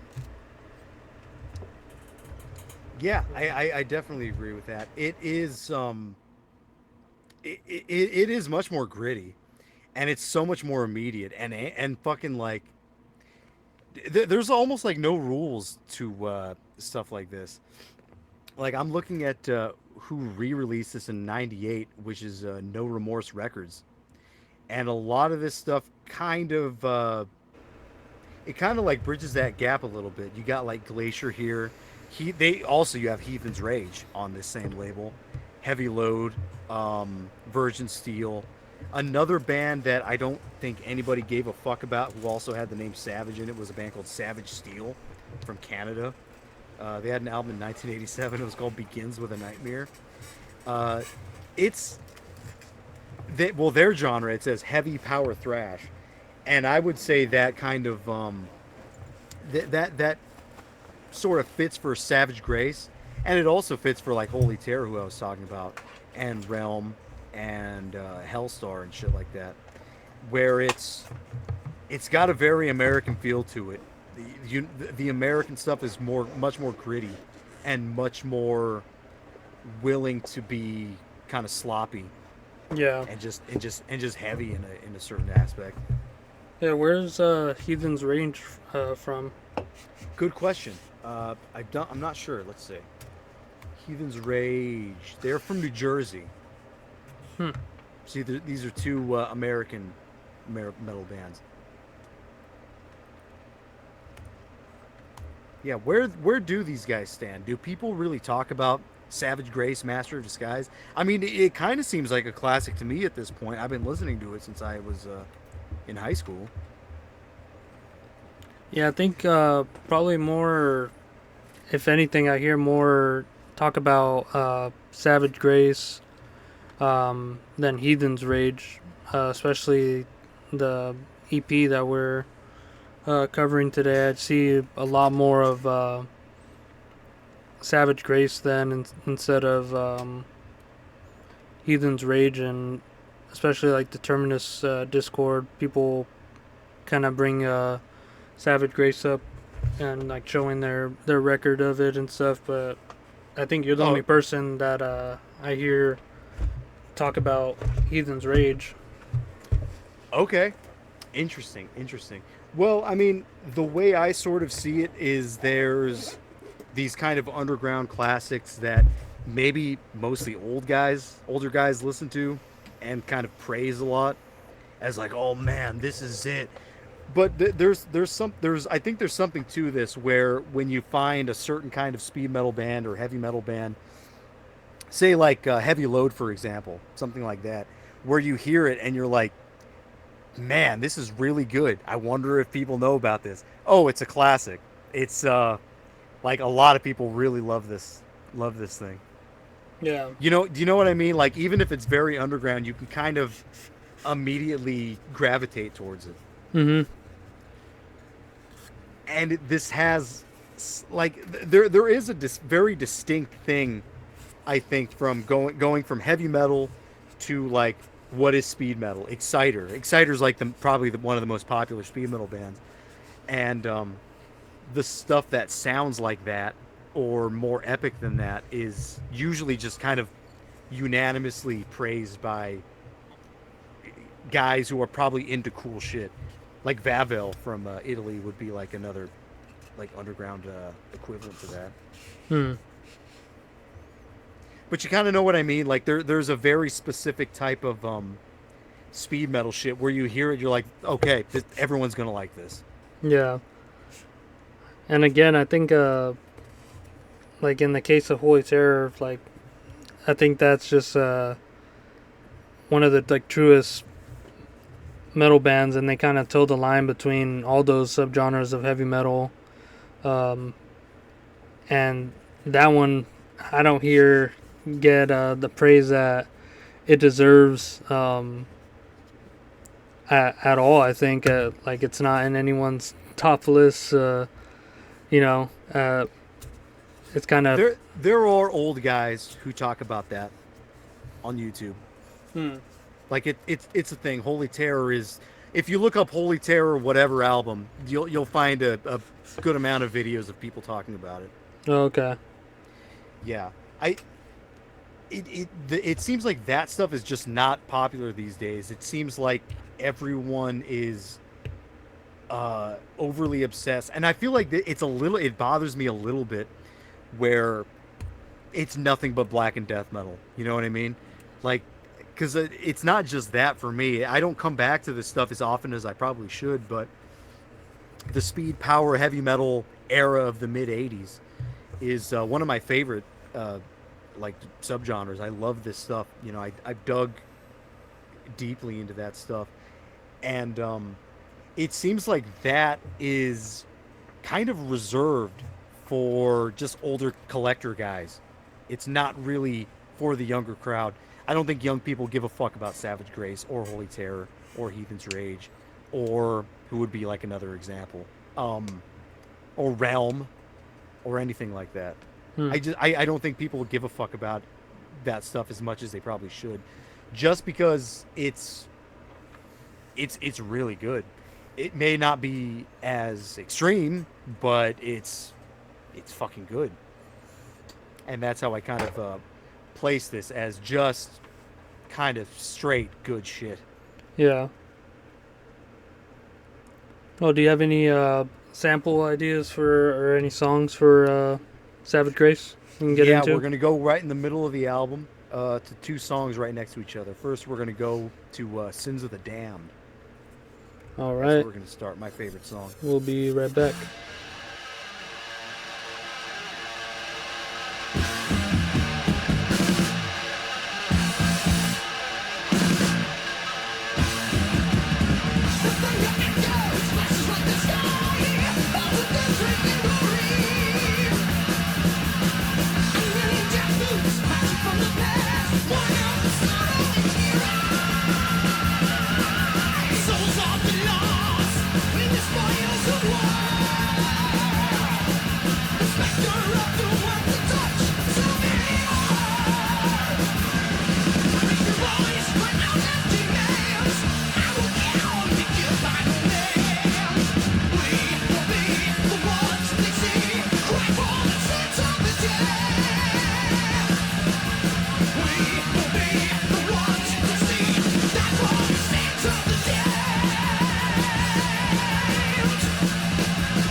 Alright, we're back from the Sins of the Damned.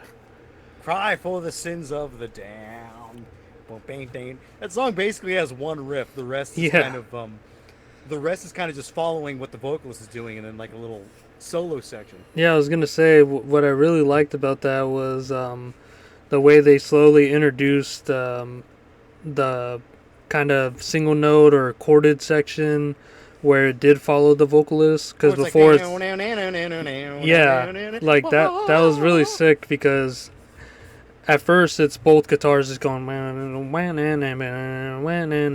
and then it kind of comes in with and then it does that very subtly. It goes on, I think, at the tail end of like of two, and then it comes in as like its own whole part where the vocals syncopate. Realize that where the vocals come in too, where it's like yeah, it's so kind sick. of the same riff. It's like basically one riff. Yeah, and then right at the end too, you can hear where they drop out of the main riff and just do the single note holds, and then have like a harmony over it with the other lead.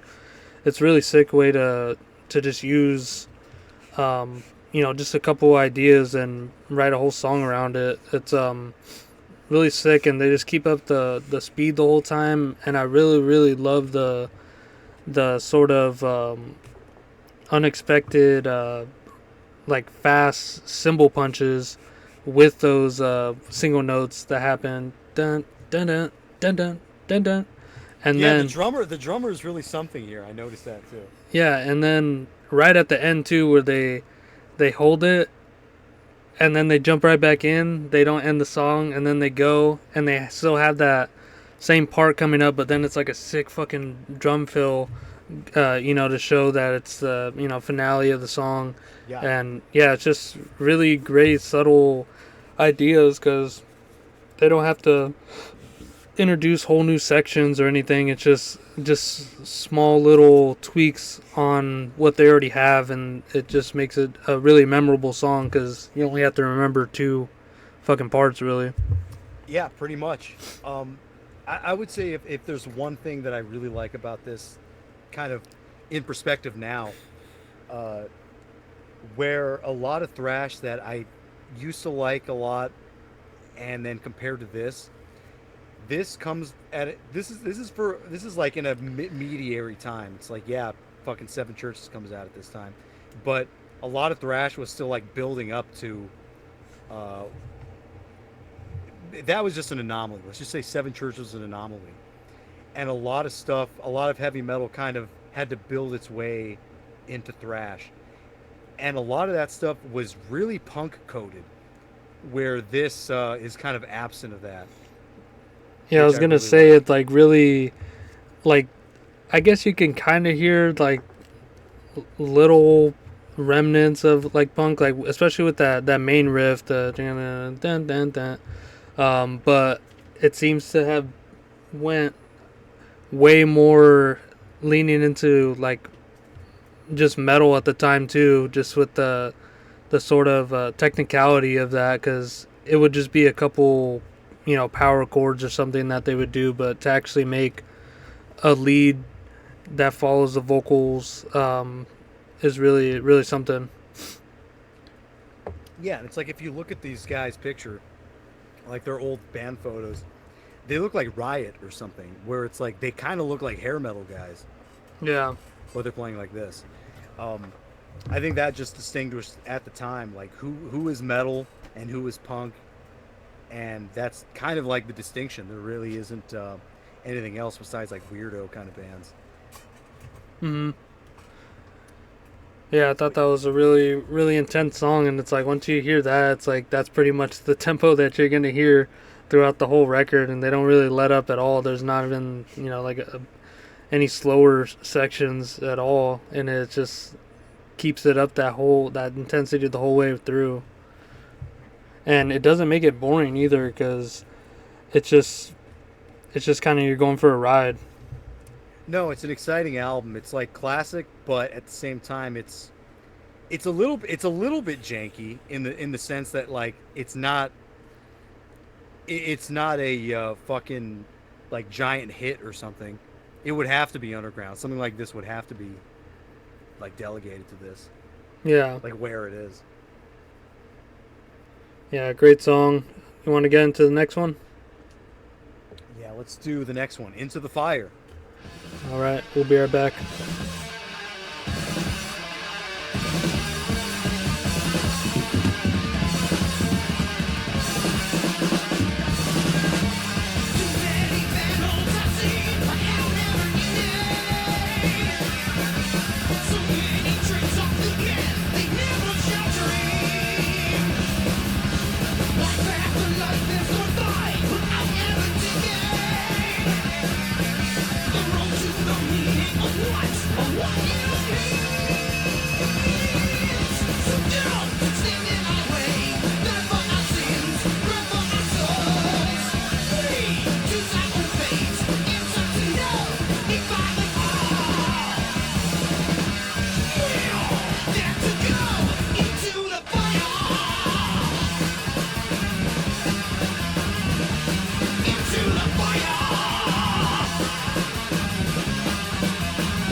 Alright, we're back from Into the Fire.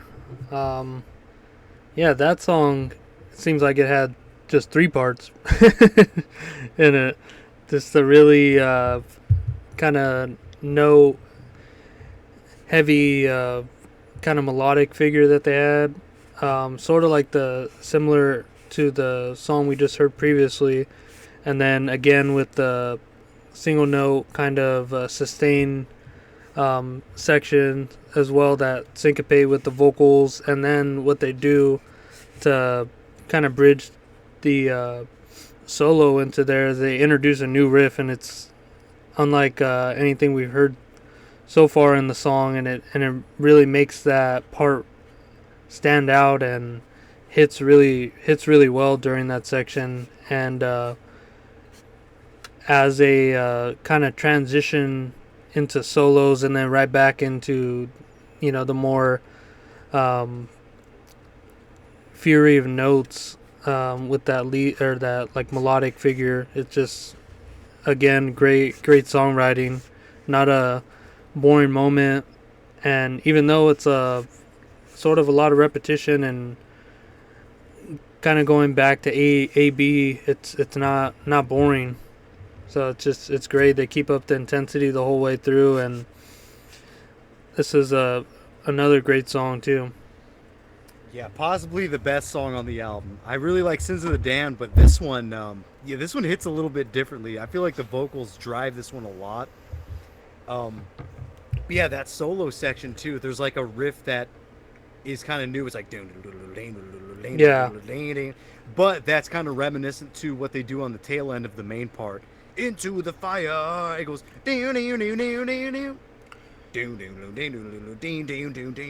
It kind of like matches up with that same idea. yeah, and even in that first riff, the drumming on the tail end too, it changes into like a rolling double bass part for just like just a couple measures, and then it goes loops right back around. It's just a great little trick that they put in there. It's great. Like every time it hit, I'm just like looking forward to it, and it delivers every time. At the same time, too, when you hear this kind of stuff, I feel like it's always it's not. I don't exactly know where it's going, even though I've listened to these songs a million times. They kind of keep you on your toes where they're going to go next, even though like there's like maybe only three riffs, three or Yeah, four riffs.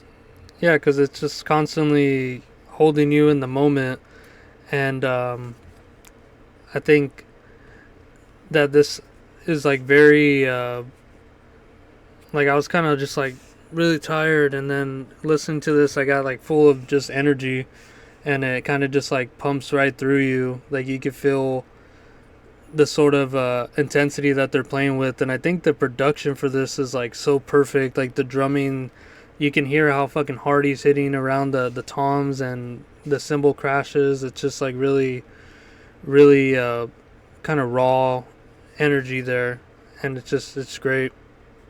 Yeah, one last thing I can say about this record in general. Um, it kind of reminds me of the band Adrian from Germany. They had one album in 1987. It's called One Step into the Uncertain. And if you look at those guys, they look like your kind of average um, rocker dudes in the fucking 70s. They look like fucking Def Leppard or something. But I really like the idea that Savage Grace had never heard Possessed. Like that let's just be real about this. A lot of metal bands in 1985 have probably never heard of Possessed while Yeah, making albums up until like whatever. Maybe they never heard Possessed. But I love the idea that these heavy metal guys, because this band formed in 1981, a band that can form from 1981 and then a few years later sort of pick up and be the most extreme version of catchy, epic, just sick fucking metal. I really like that idea. That there are a lot of bands that kind of went there, and that's just really cool to me. yeah. Like in that song particularly, I was kind of hearing the vocal melody and kind of just being reminded of what's it called, the one like single from Virtue, We Stand and Fight. But they Yeah, just like took that to the most extreme level of like NWO BHM, and like you said, their first record or demo or something, they were kind of just doing that and then evolving into what Master of Disguise is. It's really cool to see those roots still being apparent, but also evolved. moving forward. Yeah, Yeah, it's very cool. Like we can look back on it and be like, yeah, old school speed metal. It's like, yeah, but these guys were fucking innovative. yeah, and again, you can look back, and most people will probably just look back to the roots and go around drinking to We Stand and Fight, but it's like, all right, where did it go from here? And you kind of get this. No, I wouldn't reduce it down to like a stepping stone. It's kind of like its own thing, because there's a lot of bands that did move forward and made NWO BHM just way more extreme and more kind of street level um, and compressed versus like these very kind of song single oriented music that NWO BHM was, and just making something really extreme out of that. It's cool. Yeah, I mean, I think that's why I really appreciate bands like Agent Steel or like Liege Lord. Um, though I think those two in particular, Liege Lord, Agent Steel. When did Liege Lord even have their shit? Okay, they had their better album, or no, when did they have their good album? 1988. Okay, so it's a lot later actually. Um, I just appreciate the fact that 1985 bands were. This seems to be a little bit of an anomaly too, because I can't. I don't know about you. I hear a lot of other things in this, but I don't hear anybody that had like emulated this in particular, and I don't hear anybody that emulated this at the time either. The exact same way that these guys kept the like Street Fury with just epic fucking melodies and songwriting. Yeah, It is different, and I really dig it. yeah, I've because always dug this. there's moments that you can find in songs that have This is head banging madness the entire way through. yeah, there's certain sections, but they made it their whole they made it their whole identity and sound here, so it's just like fucking sick. It is quite sick. Last thing I'll say about this band, this singer was only on this album, by the way. He was also in another band from the mid '80s. That was kind of cool. It was like the singer had a funny name. His name is Mike Smith. Mike Smith Blast Beats.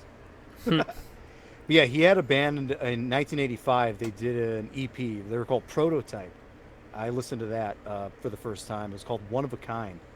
It's one of these things where it's like prog rock meets heavy metal, and it's like you can look back on it as kind of janky and kind of like maybe a funny idea, but this is good stuff. This is like innovative at the time. You have Tosh doing the same thing. You have Access. You have who would else be another? Palace. I'm trying to think who would be another. Oh, fucking Limelight. Limelight would be another one. This is really good stuff as well. If anybody's interested in looking into like progressive metal from the '80s that evolves from the prog rock of the '70s, it's cool shit. Yeah. Yeah, I think that's it for Savage Grace. Cool album. I don't know about groundbreaking, but whatever it is, it should be a classic. I fucking like it. Oh yeah, it's good, and like I said, it's just filled with so much energy. You can just listen to it and kind of get that transfer from just the sound that they created on this record. And it's kind of a shame that it was only released with this singer, because he did a fucking fantastic job over all these songs. The best. Yeah, the other album is good, but it just doesn't have the same energy. This one is quick. This one is fucking immediate. Yeah, and it's not like he's doing like crazy like Tom Araya kind of like rapping vocals or something, kind of keep up with the fucking downpicking and stuff. It's kind of, and to be an LA band too. I mean, I know Holy Terror was from LA as well, but this to me has the same kind of vibe, with a few different vocal styles shifting from here and there with this just ultimate speed kind of thing.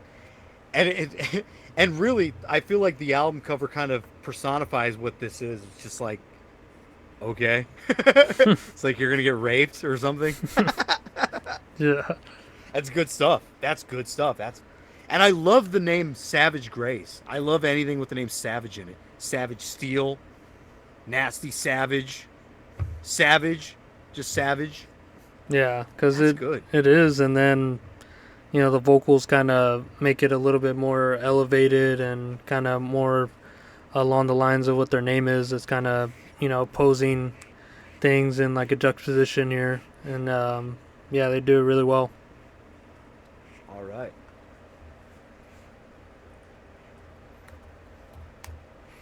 And we got the second release here. It's an EP, Heathen's Rage. We talked about them a little bit in contrast to this, but Um, why do you want to bring this one on? Why? Well, I've had both on my list. I just decided to do both at the same time. Why this one? I just think it's a really good representation of U.S. heavy metal, power metal. What does it even say here? Power speed metal. Okay. It's not. This one isn't that speedy. This one just has a very cool atmosphere to it. I think that's the main thing. Is what they've been able to create with just atmosphere in a 12-minute EP. Do people know Heathen's Rage? I don't know. I always equated this band with another kind of powerish speed metal band. They were called Steel Assassin. Um, let's see. They had. I'm trying to think of what I've heard from Steel Assassin. Okay, so Steel Assassin was from 1984. Kind of the same deal. If you see the demo from '84, it's got the look. That guy on the cover has the look. Yeah. They were from Boston. It's almost the same kind of deal. This heavy power metal, kind of fantasy-ish aspect. But yeah, there's something about these two projects, and I don't even know who's similar in here. Medieval Steel. There you go. Another perfect type of band. You know Medieval Steel, Paul?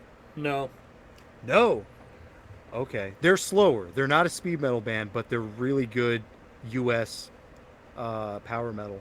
Usually when people talk about U.S. power metal, they don't ever bring up any of the three bands that I've mentioned. Heathen's Rage, Steel Assassin, or fucking or Medieval Steel. No, there was one Omen more. And Panzer and stuff. Everybody brings those up though. Yeah, that's what I'm saying. There was one more. I think they were called Majestic Right. RYTE. Yeah, they had an EP in 1988. As you can see, all this stuff kind of has a date. It's all in the very tail end. 86, 87, 88. Their song Dark Stalker. Holy sniz, if nobody's ever heard that. I only heard that because there was like a reissue on, what was it? Sonic Age? No, not Sonic Age. It was Cult Metal Classic Records. If anybody's interested in this kind of underground, this exact time, this exact style, check out Cult Metal Classic Records. That has a lot of really cool shit that no one's ever heard of. Majestic Right. I don't know if anybody's heard of them. Long Island, New York. Anyways, yeah, Heathen's Rage. They were probably the first band that I heard back in high school that was of this caliber, of this fucking ilk, of epic, obviously true, and cool heavy metal, early power metal, kind of speed metalish stuff. I really don't know how to describe this music. It's only slightly more extreme than your average heavy metal stuff, you know, like Dio and like Judas Priest. You know, that's funny. That's what I was thinking. I was like, it sounds like a faster Dio. Yeah, it's only slightly faster than that. And if you want, like, if you like Dio, but you thought it was too slow, then boom, you got Heathen's Rage, and boom, you got fucking Savage Grace, and you know, some of those other bands that I mentioned. It's a very small niche of exactly what I'm talking about. And even if you look up the similar artists, they're not going to give you exactly what I'm talking about. I've kind of given you like the four. There might be a few others that I'll mention if anybody like asks in the comments. I can do some shit. But either way, yeah. What's your make on Heathen's Rage? I always just thought it was really cool band name, really cool cover, and just totally solid music. I always liked it, and I come back to Knights of Steel very often, like their title or their main track on here. I even showed it to Drew, the mainstream death metal brother, and he goes, "Somehow I like this." And he doesn't like stuff like this. He hates heavy metal, but he liked the Knights of Steel by Heathen's Rage. Yeah, this is very, very, very good. And I think it's only, 3 songs that they have on here? Only 3 songs. Were you not? Did I ever show you this before? I'm sure you've heard me talk about this before. No, yeah, you showed me this when we were getting into Sanctuaries of Awakening with the Warrior's Okay. Chalice. So Right. I said their main riff was like what influenced our first riff. yeah, so it's Hmm. like I've known about him from then on, Okay. and yeah, this is up there and kind of like um, what you're saying about that label. It's like just like very cult, um, like power metal, because that's kind of what I think about it as, like more fantasy laden, and it has like you said, just a great atmospheric and like total concept around it. Like, has the drawn artwork versus a photo taken for Savage Grace. So it's just like, Yeah, street versus fantasy. yeah, it's just taking a whole other perspective on it. And I think when I first heard it, I was like, oh yeah, this just sounds like like a faster Dio and stuff instead of the dun dun dun dun dun dun dun dun dun.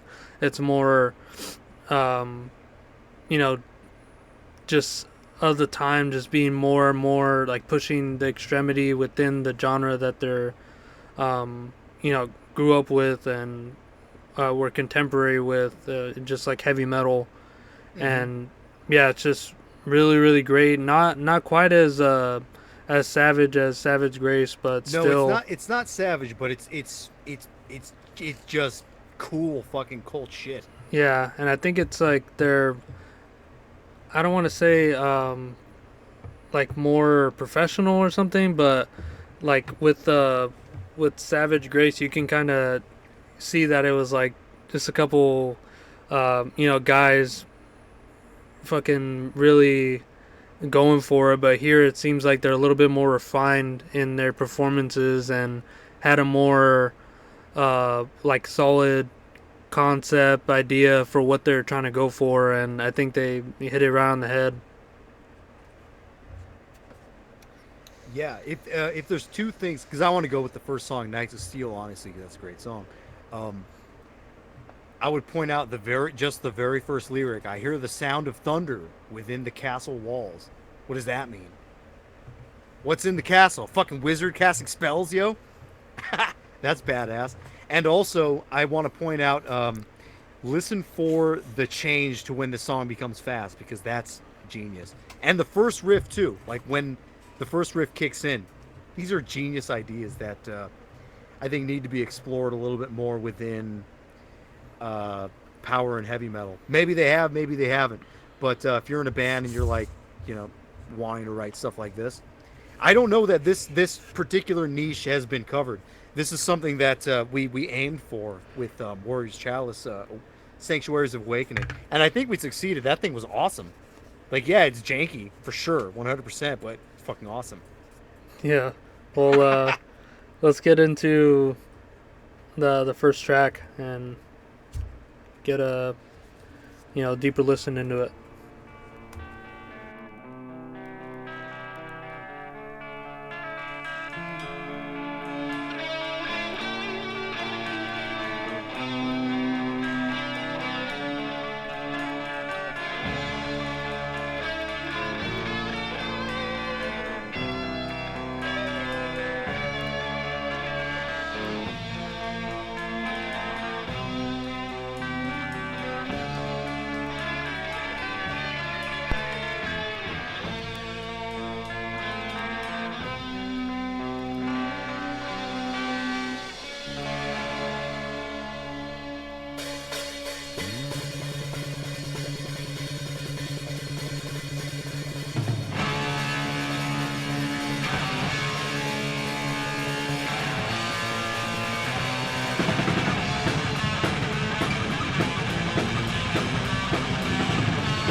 Alright, we're back. First song. Yeah. I Yeah. like how, or go ahead, Paul. I was gonna say I like how that one went through a bunch of different like narrative parts of the songs. It had a bunch really of did. peaks and valleys. Like it starts off just with this. You kind of didn't know where it was gonna go. Yeah, clean guitar, and then with the double the fingered bass going and then going right into it, and then they slow it down into this kind of more like ballady section, just really epic, and then from there they You imagine it's gonna be gay because it's a ballad section. yeah, and then they go right back into the rolling double bass speed. That's just fucking really good. So like that one kind of warranted a lot of different changes and stuff. Like I don't know how this song would be if it only had two sections. Like this one needed to go everywhere that it went. Yeah, this one had quite a few sections. One thing that I'll say, I really like how frantic the vocalist is. He sounds epic. He sounds like he's singing, but he has to kind of keep up. Yeah. Like it's pretty fast. This is like relatively fast music. I love how they fake you out with that like thrash part, like I mentioned. Like pay attention when it gets fast. Down, down, down, down, down, down, down, down, down, down, down, down, down, down, down, down. And when they come into the vocal parts after these big riffs, these like epic riffs, they just do chords. They let the vocals kind of shine. Yeah. Let the chords go out.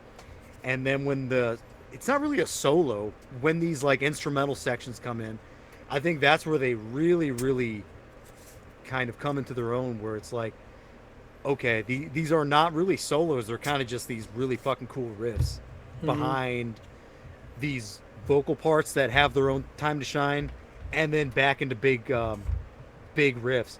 And when they bring back that first riff twice, they actually don't do exactly the same thing. They kind of just go down, down, down, down. That's where you went.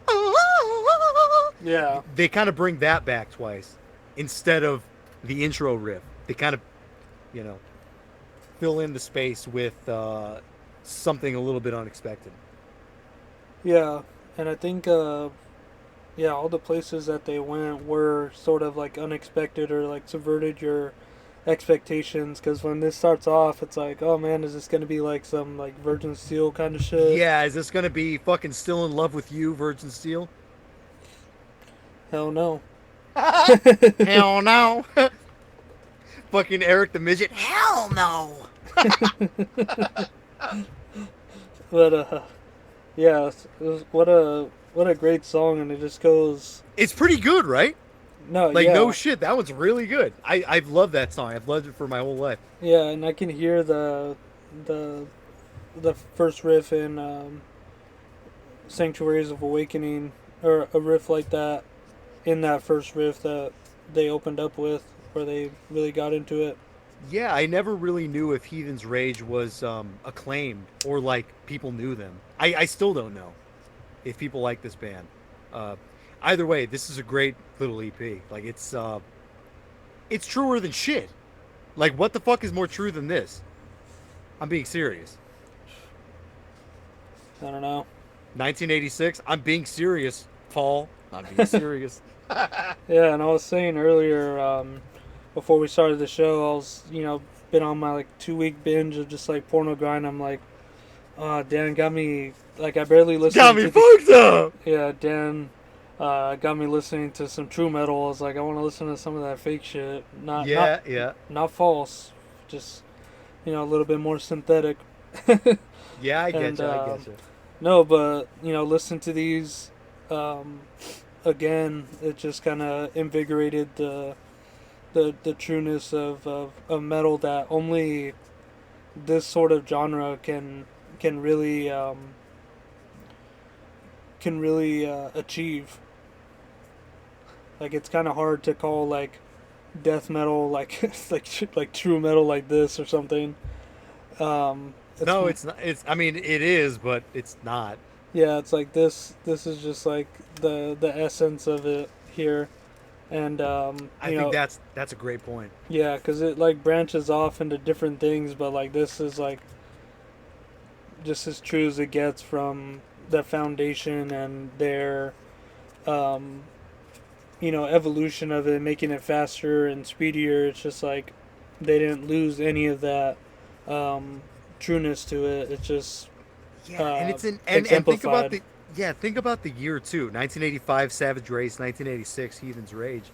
It's like these guys probably weren't listening to extreme metal like you can kind of like they probably weren't, Yeah, but they kind of got there um anyways. And I really like that. Like that congruent evolution without death metal is it's such a like again like a lightning in a bottle kind of moment. It's so fucking sick. yeah, Um, because like now with bands coming out that are doing like retro, they kind of they've heard all the stuff. They know everything that's going on. yeah, and I think to make things interesting and more extreme, they're usually using techniques brought out from like death metal and black metal and stuff, but here it's like they're just using what was around at the time, which is just heavy metal, and making that extreme. But I feel like a band doing that now, using all the heavy metal knowledge that they have, won't come out with something as true and you know furious as this is. I've never heard of anybody praising Heathen's Rage. That's all I can say. Yeah. Well, do you have another song you want to get into from this? Yeah.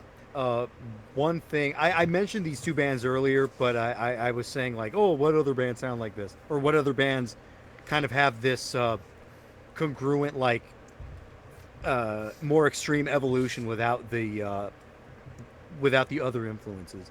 Adrian, I mentioned them, and Xandril, also from Germany. Xandril. They had a chick singer, and you want to check out the 1986 demo from. It's called "Rotting Paradise." So that's something pretty similar to this and Adrian and Majestic Right. Oh, it'd be another one too. Glacier. I think I mentioned them too.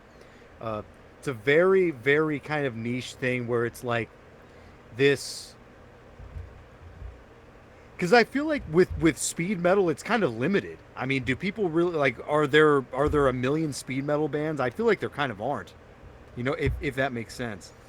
Yeah, it's really. It seems like it moved on very fast into becoming thrash, Yeah, and then this isn't like the perfect time where these guys probably didn't know about any of that stuff. yeah, because it went like heavy metal, speed, then it had a branch of power metal, and then the other branch was thrash, and then those genres kind of took off, but this one kind of got left behind.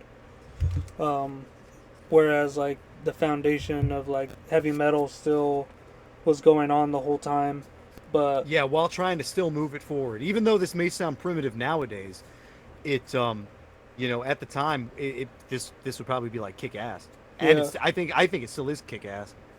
oh yeah, it is. So yeah, I think we'll go. We'll listen to Paul Koff, and then we'll go to Dark Storm. All right, we'll be right back.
All right, we're back, and I think that song just showcases the power of the riff. They had one riff the whole way through, and it was such a great, catchy riff that I didn't want to hear anything else. Like, yeah, that song didn't move the way the last one did. That was like the end of the world song, and that's kind of the final thing you hear. Yeah, I just love the strumming and the way that the notes come in on like the upbeat, the dun dun dun dun dun. Down the bound. Yeah, It's so fucking good, and I think what a real um, trait of heavy metal and this sort of stuff is like in extreme metal there will be like blasting sections or something in order to like kind of punctuate the ending of a riff, but here it's like you get the cymbal like hits, cymbal punches, dun dun dun dun, and it kind of just really brings brings it right back into the loop. And again, you can hear that these guys can play a song with almost like a like I don't know how many sections that first song had, but then for them to actually write something very restrained and just play one riff the whole way through and just have like a little tiny like little bridge section with like the lead for only like 2 counts and then go right back into that main riff is just like so just showcases the power of something that catchy and true. Yeah, I think originally what drew me to that song was just the lyric passages. Got to see it, because they got a lot of really good tail ends to that. Because I think that song, what it probably had like 3 riffs. It had the intro. It's like Mm-hmm. and then you wait a bit, kind of building the atmosphere, and then you get the main riff, and then you get the kind of like Paul said, the cymbal hit thing, which is one more riff, but it's kind of staying within the same tempo, basically, and kind of just building off that next one. But it's a riff that you don't need to end. It's one that can go on forever. Yeah, yeah. It's just when you have something that good, it's like why do you have to change into anything else? You know?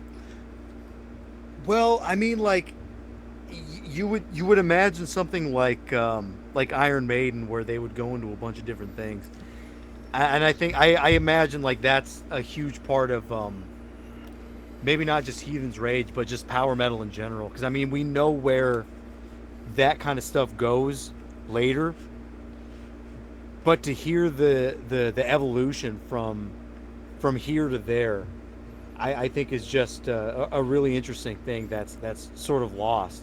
Yeah, because you can have a lot of instrumental sections that kind of branch off into different parts of the song and come right back to the verse and chorus. But like here, it's just sticking with it, and I think that may be more along the lines of where this kind of falls more into power metal, where it is more focused and centered around the vocal performance there too, because you can hear that riff going on and on.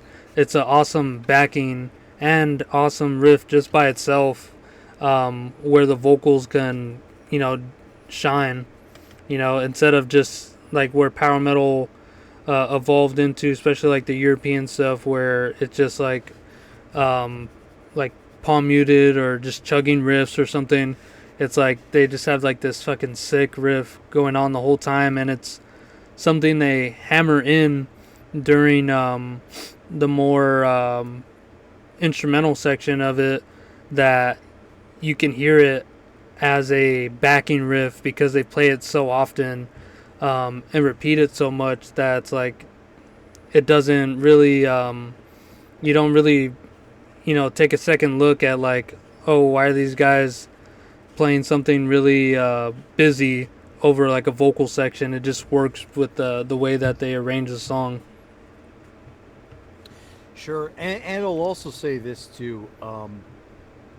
Some of the similar artists here, you would get like Griffin, and people would probably mention Omen, as far as U.S. power metal, Metal Church, Brokus Helm, Jack Panzer.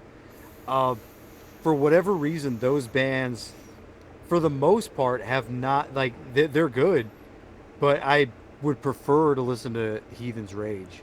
Um, I think the simple catchy simple like catchy like quick little parts kind of stand out more than those bands, in my opinion. um, Maybe that's not like a true metal thing to say, but I don't know, man. I've never I like some Metal Church stuff. Like Battalions is a great song. Jag Panzer.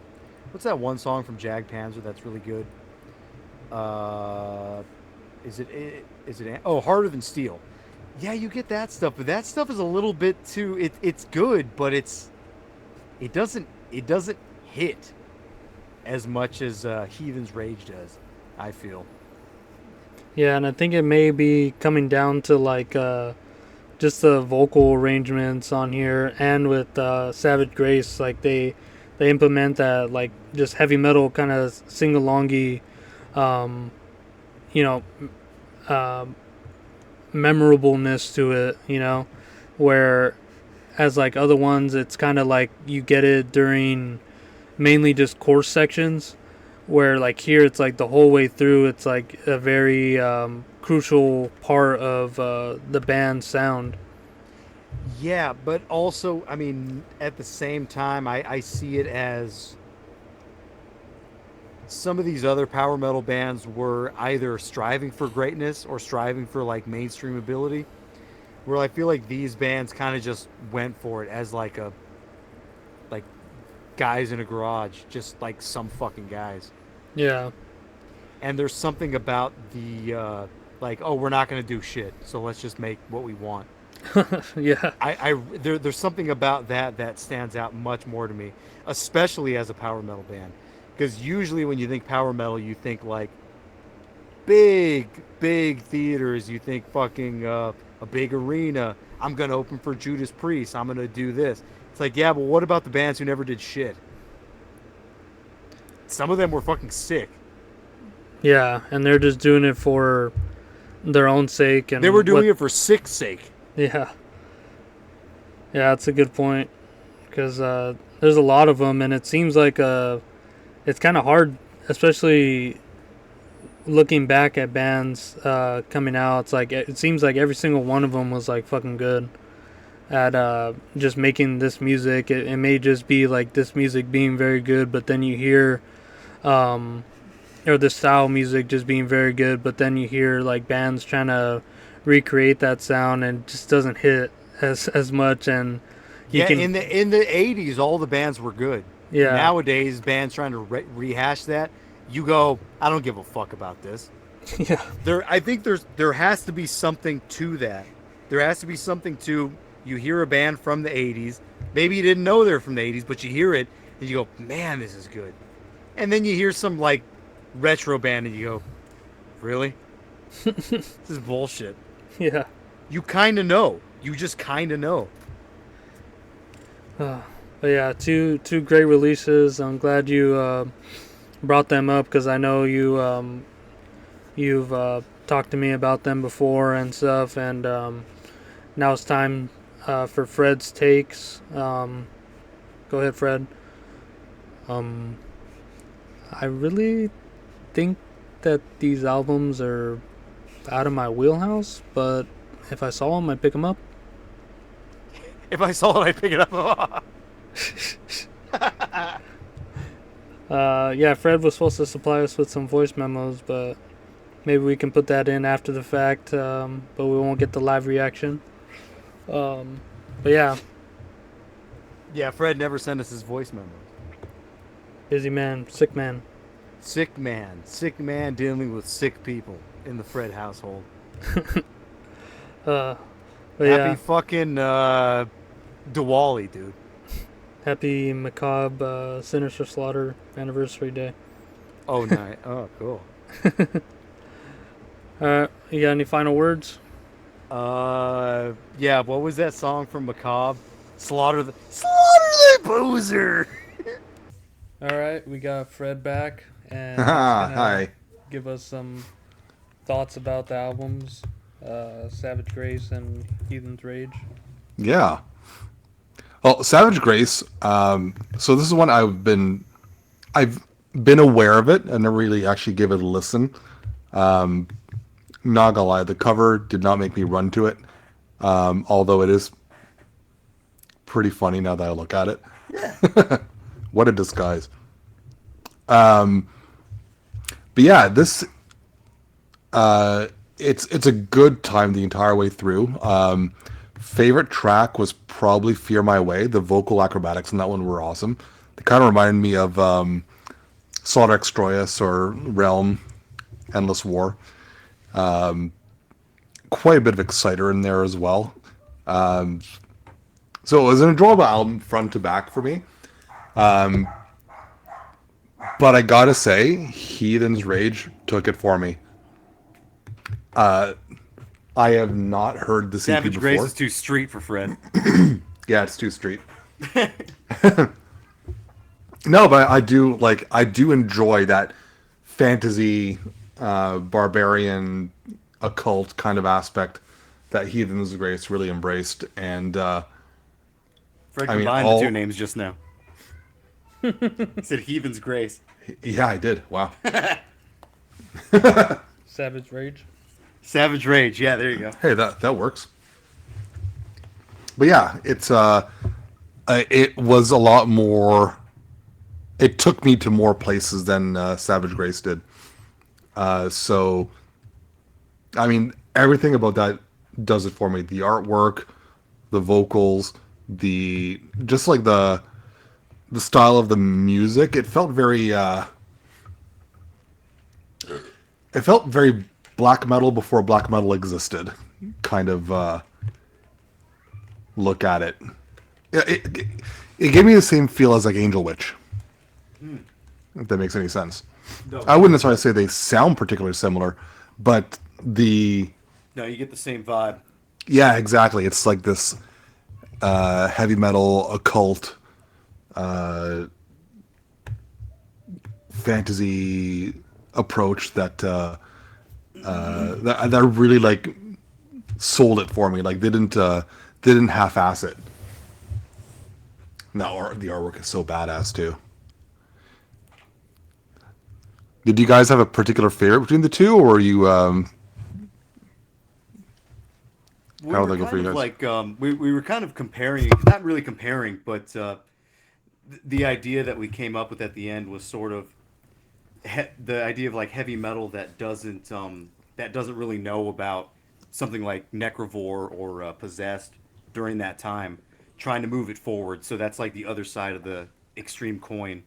Like before it kind of it takes off into like different subgenres, I guess. It's all still Right. heavy metal. It's kind of just taking it to the next step. I think both bands did that in a pretty interesting way in '85 and then '86. Two different ways. One's a little bit more power metal. One's a little bit more on the speed metal side. But yeah, we kind of like that idea. And it's funny because on paper I would have expected to prefer Master of Disguise, because power and speed metal is, I guess, generally speaking, a closer proximity to black metal and death metal. But Yeah, I mean, I guess it's hard to say honestly. Like death metal, maybe you could just say thrash, like it comes from thrash. yeah, And then yeah, black metal kind of was trying to reach back even further to like Motorhead and just heavy metal proper, I guess, right? yeah.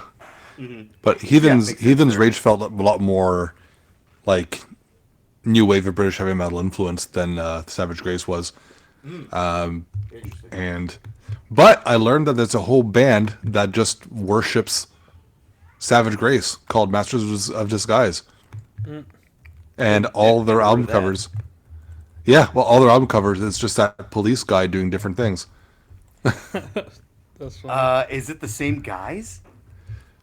It No, is. no, no. It's some of the same guys who played in Savage Grace live. Oh, really? Yeah. Oh, yeah, look at that. That's funny. And these guys were in Griffin, which was like another old heavy metal band, probably from the early '80s. That's pretty sick that they have the whole album art aesthetic kind of showing the story now. Well, because by Yeah. the second album, they didn't really use the officer anymore. They like got a new singer and they started talking about like I don't know social issues and shit. I like Third that album. it's just like this bad cop. Yeah. On the third album, they got rid of the cop. He's on the first two albums. Nuts. First one is just his face, and the second one is he's like got I can't tell if it's a dummy. Savage Grace, like they always have the mascot. The mascot's the cop. Yeah. I guess that guy's name is Nutson. Nutson? Yeah, Nutson's Return. Where does it say that? Back with a Vengeance? No, on their first EP, just says Nutson's Return. Nutson's Return. Okay. Officer Nutson. Yeah. See, here's guys that kind of I guess got the aesthetic. Well, they come from the same era, from Griffin and from playing live in Savage Grace too. Let's see, what else do these guys do? Huh. Yeah, this is new to me. I had no idea this existed. Is it worth anything? I don't know. I haven't heard it. This is the first time hearing of it. Yeah, I feel like Donald Trump. Remember when he was like, when somebody asked him about that Ruth Bader Ginsburg, she died, and he's like, "I'm hearing this for the first time." You remember that? I love that as a like I'm hearing you're telling me this for the first time, and he's like trying to kind of act shocked. That's really good. I've been married a long time ago. Where did you come from? Where did you go? Where did you come from, Cotton Eye Joe? But I hadn't been for Cotton Eye Joe. I've been married a long time ago. Where did you come from?